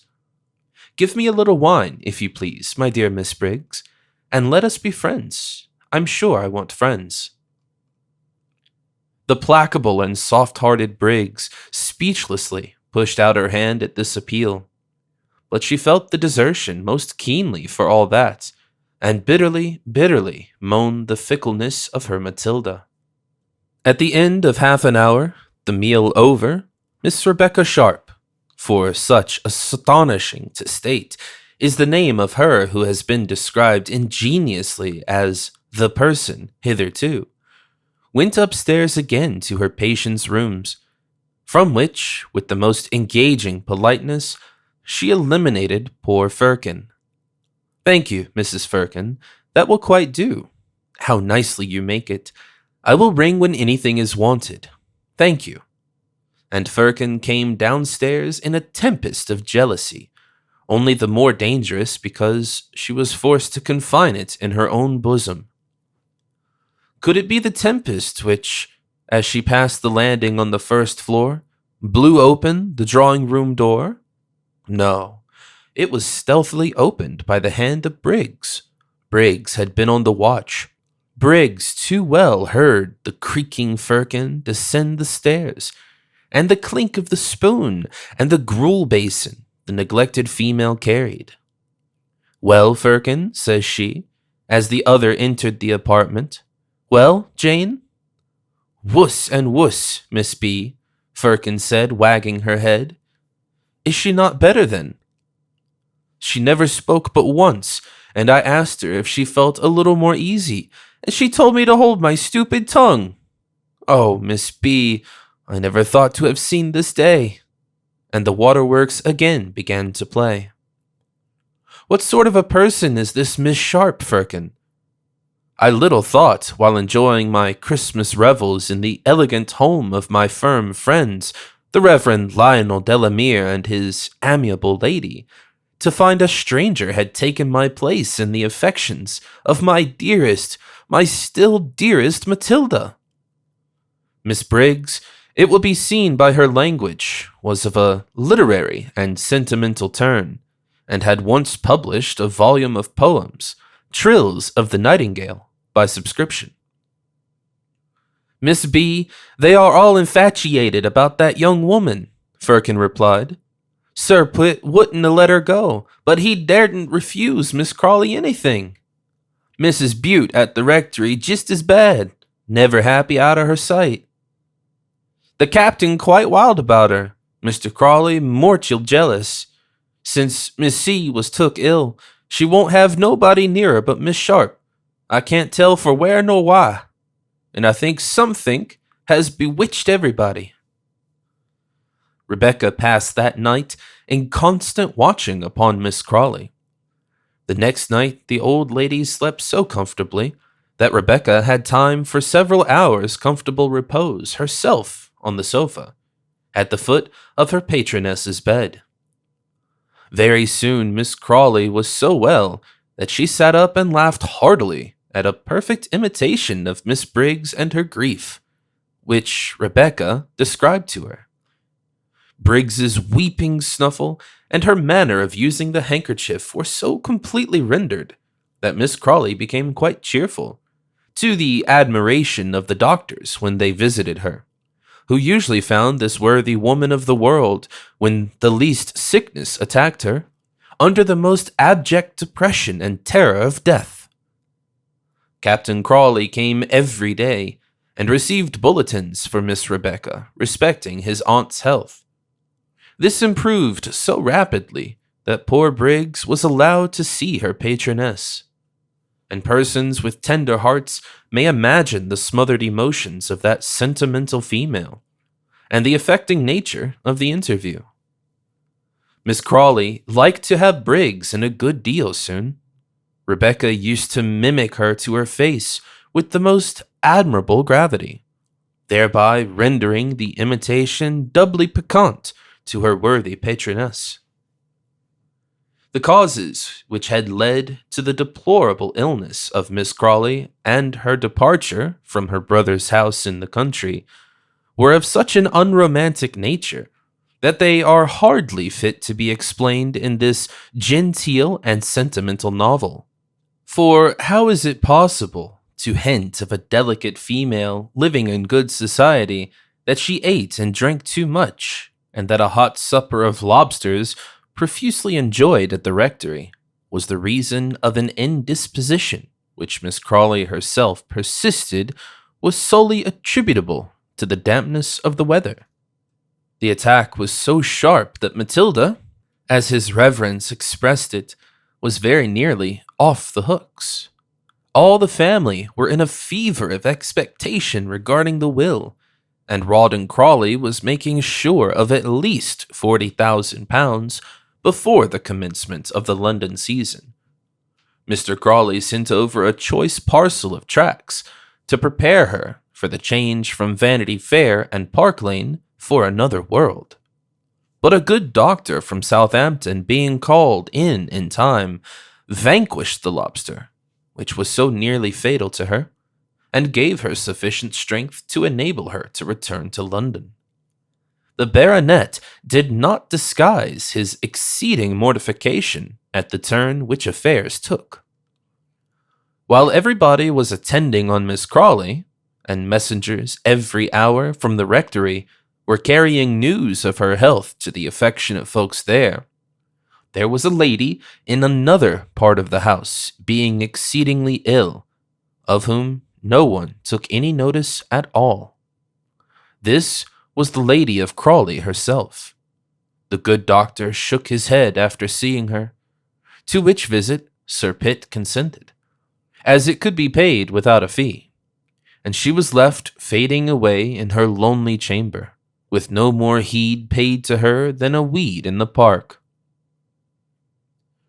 The young ladies, too, lost much of the inestimable benefit of their governess's instruction. So affectionate a nurse was Miss Sharp that Miss Crawley would take her medicines from no other hand. Firkin had been deposed long before her mistress's departure from the country. That faithful attendant found a gloomy consolation on returning to London, in seeing Miss Briggs suffer the same pangs of jealousy and undergo the same faithless treatment to which she herself had been subject. Captain Rawdon got an extension of leave on his aunt's illness, and remained dutifully at home. He was always in her antechamber. She lay sick in the state bedroom, into which you entered by the little blue saloon. His father was always meeting him there, or if he came down the corridor ever so quietly, his father's door was sure to open, and the hyena face of the old gentleman to glare out. What was it set one to watch the other so? A generous rivalry, no doubt, as to which should be most attentive to the dear sufferer in the state bedroom. Rebecca used to come out and comfort both of them, or one or the other of them, rather. Both of these worthy gentlemen were most anxious to have news of the invalid from her little confidential messenger. At dinner, to which meal she descended for half an hour, she kept the pace between them, after which she disappeared for the night. When Rawdon would ride over to the depot of the 150th at Mudbury, leaving his papa to the society of Mr. Horrocks and his rum and water, she passed as weary a fortnight as ever mortal spent in Miss Crawley's sick room. But her little nerves seemed to be of iron, as she was quite unshaken by the duty and the tedium of the sick chamber. She never told until long afterwards how painful that duty was, how peevish a patient was the jovial old lady, how angry, how sleepless, and what horrors of death, during what long nights she lay moaning and in almost delirious agonies respecting that future world which she quite ignored when she was in good health. Picture to yourself, O fair young reader, a worldly, selfish, graceless, thankless, religionless old woman, writhing in pain and fear and without her wig. Picture her to yourself, and ere you be old, learn to love and to pray. Sharp watched this graceless bedside with indomitable patience. Nothing escaped her, and, like a prudent steward, she found a use for everything. She told many a good story about Miss Crawley's illness in after days, stories which made the lady blush through her artificial carnations. During the illness, she was never out of temper, always alert. She slept light, having a perfectly clear conscience, and could take that refreshment at almost any minute's warning. And so you saw very few traces of fatigue in her appearance. Her face might be a trifle paler, and the circles round her eyes a little blacker than usual, but whenever she came out from the sick room, she was always smiling, fresh and neat, and looked as trim in her little dressing gown and cap as in her smartest evening suit. The captain thought so, and raved about her in uncouth convulsions. The barbed shaft of love had penetrated his dull hide. 6 weeks, propinquity, opportunity, had victimized him completely. He made a confidant of his aunt at the rectory, of all persons in the world. She rallied him about it. She had perceived his folly. She warned him. She finished by owning that little Sharp was the most clever, droll, odd, good-natured, simple, kindly creature in England. Rawdon must not trifle with her affections, though. Dear Miss Crawley would never pardon him for that. For she, too, was quite overcome by the little governess, and loved Sharp like a daughter. Rawdon must go away, go back to his regiment and naughty London, and not play with a poor, artless girl's feelings. Many and many a time this good-natured lady, compassionating the forlorn life-guardsman's condition, gave him an opportunity of seeing Miss Sharp at the rectory, and of walking home with her, as we have seen. When men of a certain sort, ladies, are in love, though they see the hook and the string, and the whole apparatus with which they are to be taken, they gorge the bait nevertheless. They must come to it, they must swallow it, and are presently struck and landed gasping. Rawdon saw there was a manifest intention on Mrs. Bute's part to captivate him with Rebecca. He was not very wise, but he was a man about town, and had seen several seasons. A light dawned upon his dusky soul as he thought through a speech of Mrs. Bute's. "Mark my words, Rawdon," she said. "You will have Miss Sharp one day for your relation." "What relation, my cousin? Hey, Mrs. Bute. James, sweet honor? Hey?" inquired the waggish officer. "More than that," Mrs. Bute said with a flash from her black eyes. "Not Pitt. He shan't have her. The sneak ain't worthy of her. He's booked to Lady Jane Sheepshanks." "You men perceive nothing, you silly blind creature. If anything happens to Lady Crawley, Miss Sharp will be your mother-in-law. And that's what will happen."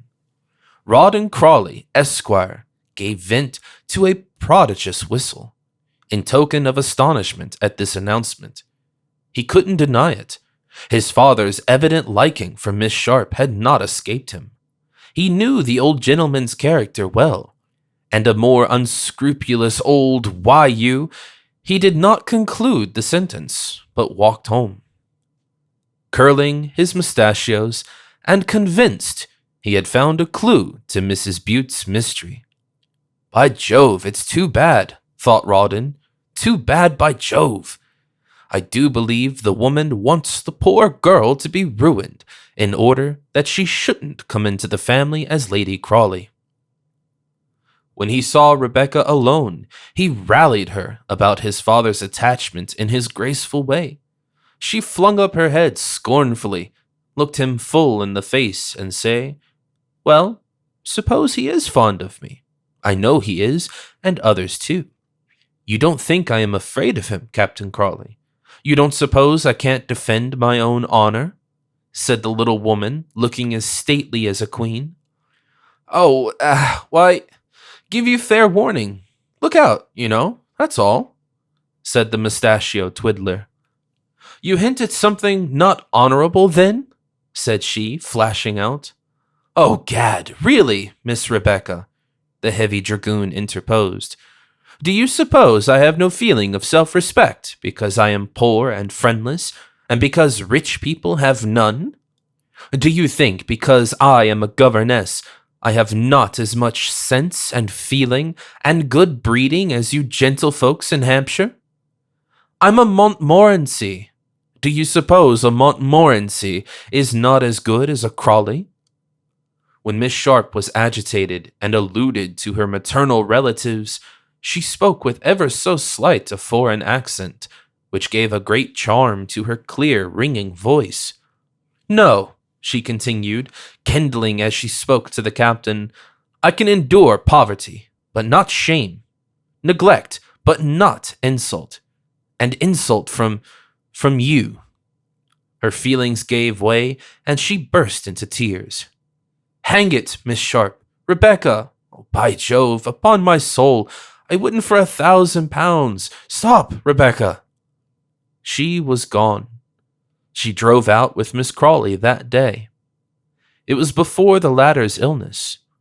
At dinner, she was unusually brilliant and lively, but she would take no notice of the hints or the nods or the clumsy expostulations of the humiliated, infatuated guardsman.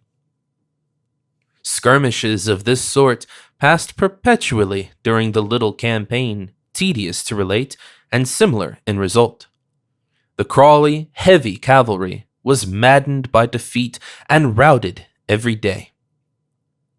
If the Baronet of Queen's Crawley had not had the fear of losing his sister's legacy before his eyes, he would never have permitted his dear girls to lose the educational blessings with which their invaluable governess was conferring upon them.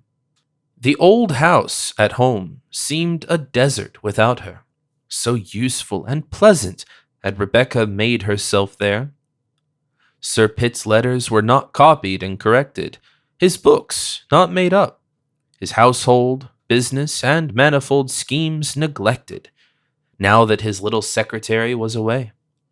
And it was easy to see how necessary such an amanuensis was to him, by the tenor and spelling of the numerous letters which he sent to her, entreating her and commanding her to return. Almost every day brought a frank from the baronet, enclosing the most urgent prayers to Becky for her return, or conveying pathetic statements to Miss Crawley regarding the neglected state of his daughter's education, of which documents Miss Crawley took very little heed. Miss Briggs was not formally dismissed, but her place as companion was a sinecure and a derision, and her company was the fat spaniel in the drawing-room, or occasionally the discontented firkin in the housekeeper's closet. Nor, though the old lady would by no means hear of Rebecca's departure, was the latter regularly installed in office in Park Lane. Like many wealthy people, it was Miss Crawley's habit to accept as much service as she could get from her inferiors, and good-naturedly to take leave of them when she no longer found them useful. Gratitude among certain rich folks is scarcely natural or to be thought of. They take needy people's services as their due. Nor have you, O poor parasite and humble hanger-on, much reason to complain. Your friendship for Dives is about as sincere as the return which it usually gets. It is money you love, and not the man. And were Croesus and his footman to change places, you know, you poor rogue, who would have the benefit of your allegiance? And I am not sure that, in spite of Rebecca's simplicity and activity, and gentleness and untiring good humor, the shrewd old London lady, upon whom these treasures of friendship were lavished, had not a lurking suspicion all the while of her affectionate nurse and friend. It must have often crossed Miss Crawley's mind that nobody does anything for nothing. If she measured her own feelings towards the world, she must have been pretty well able to gauge those of the world towards herself. And perhaps she reflected that it is the ordinary lot of people to have no friends if they themselves care for nobody. Well, meanwhile, Becky was the greatest comfort and convenience to her.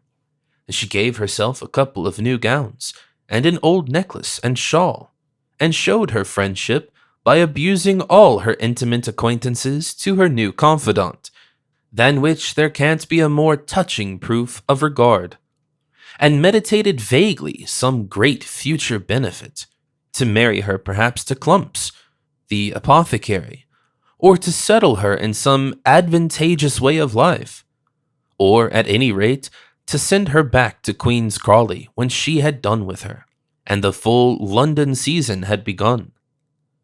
When Miss Crawley was convalescent and descended to the drawing-room, Becky sang to her and otherwise amused her. When she was well enough to drive out, Becky accompanied her.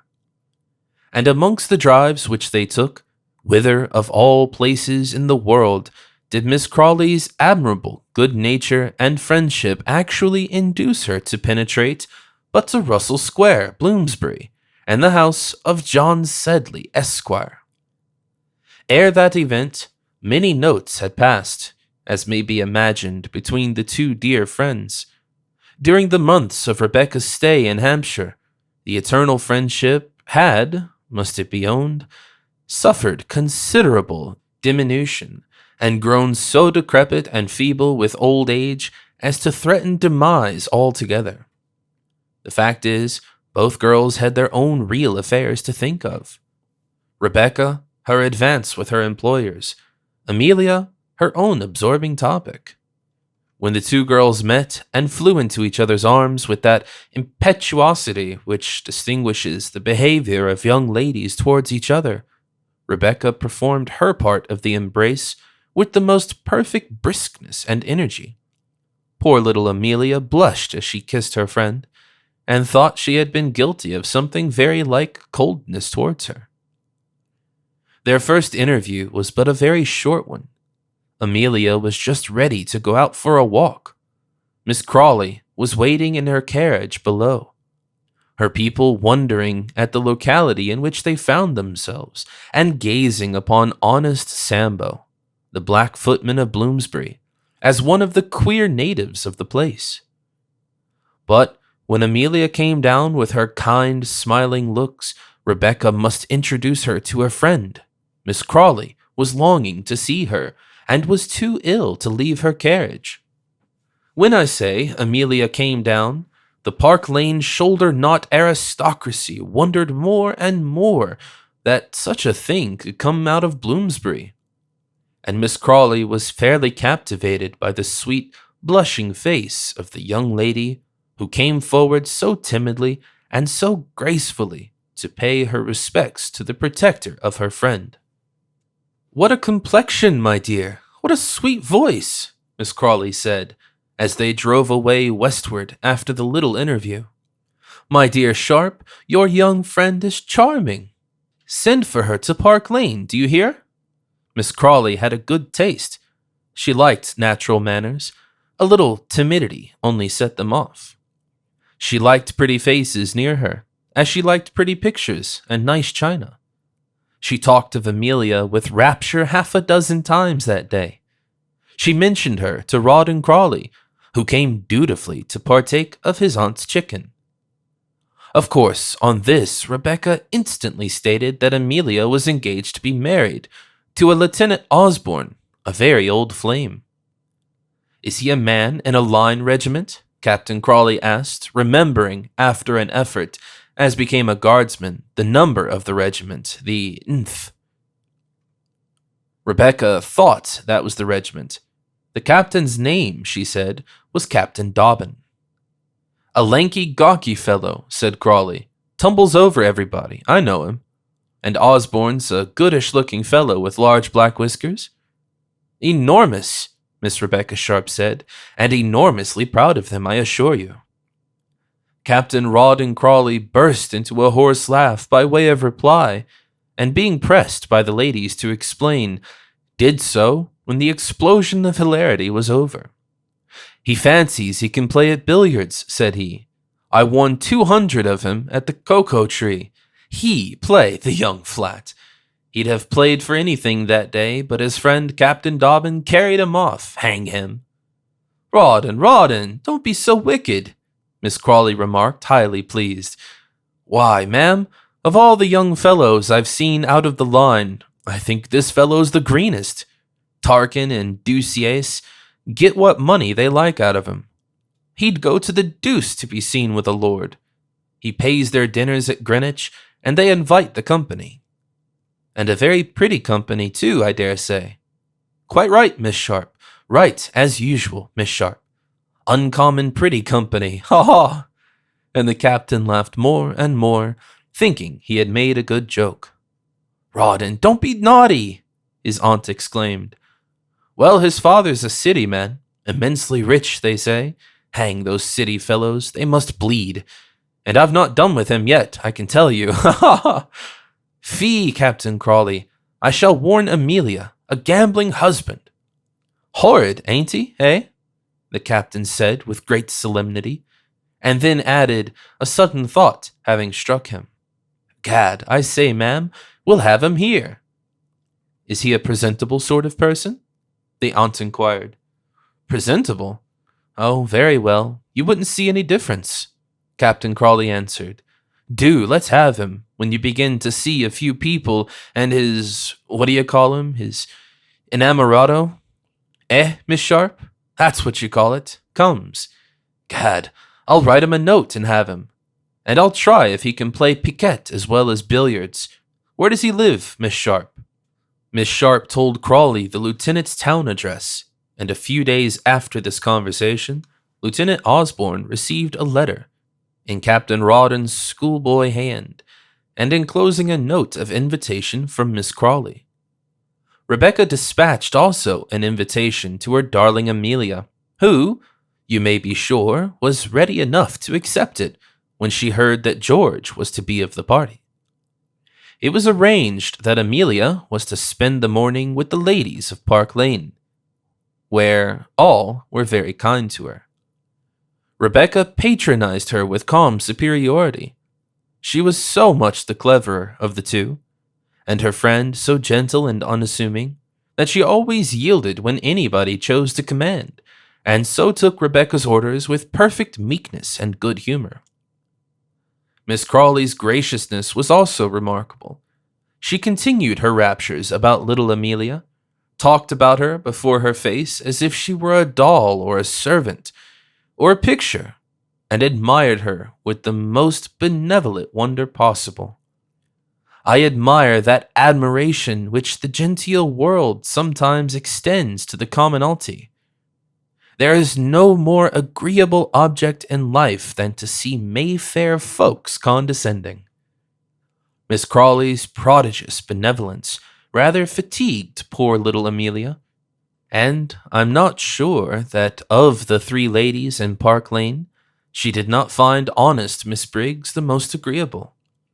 She sympathized with Briggs, as with all neglected or gentle people. She wasn't what you call a woman of spirit. George came to dinner, a repast in Garcon, with Captain Crawley. The great family coach of the Osbornes transported him to Park Lane from Russell Square, where the young ladies, who were not themselves invited, and professed the greatest indifference at that slight, nevertheless looked at Sir Pitt Crawley's name in the baronetage, and learned everything which that work had to teach about the Crawley family and their pedigree, and the Binkies, their relatives, etc., etc. Rawdon Crawley received George Osborne with great frankness and graciousness, praised his play at billiards, asked him when he would have his revenge, was interested about Osborne's regiment, and would have proposed piquet to him that very evening.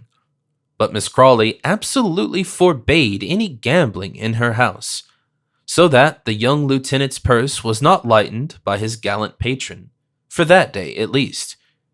However, they made an engagement for the next, somewhere, to look at a horse that Crawley had to sell, and to try him in the park, and to dine together, and to pass the evening with some jolly fellows. That is, if you're not on duty to that pretty Miss Sedley, Crawley said with a knowing wink. Monstrous nice girl, 'pon my honor. Though, Osborne, he was good enough to add, lots of 10, I suppose, eh? Osborne wasn't on duty.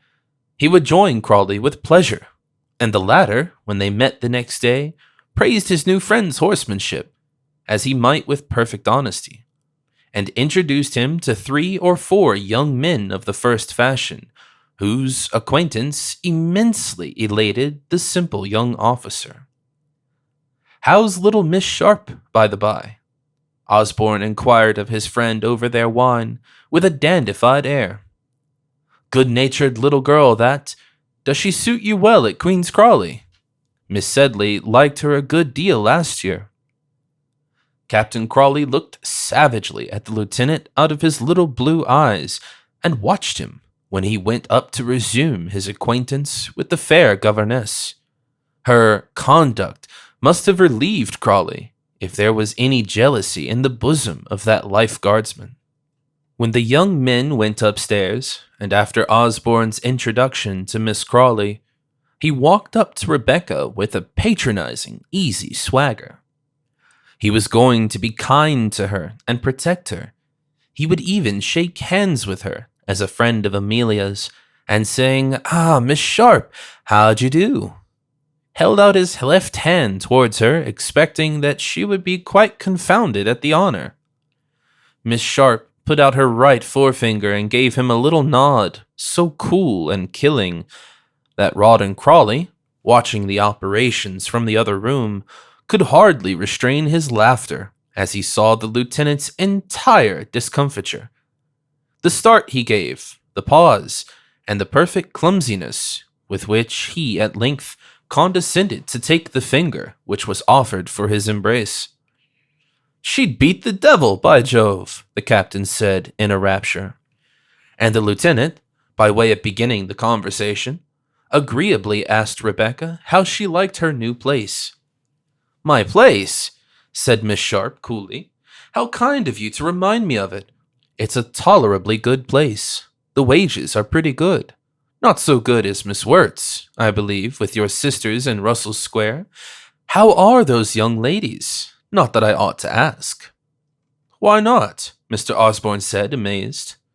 Why, they never condescended to speak to me or ask me into their house whilst I was staying with Amelia. But we poor governesses, you know, are used to slights of this sort. My dear Miss Sharp, Osborne ejaculated. At least in some families, Rebecca continued. You can't think what a difference there is, though. We are not so wealthy in Hampshire as you lucky folks of the city.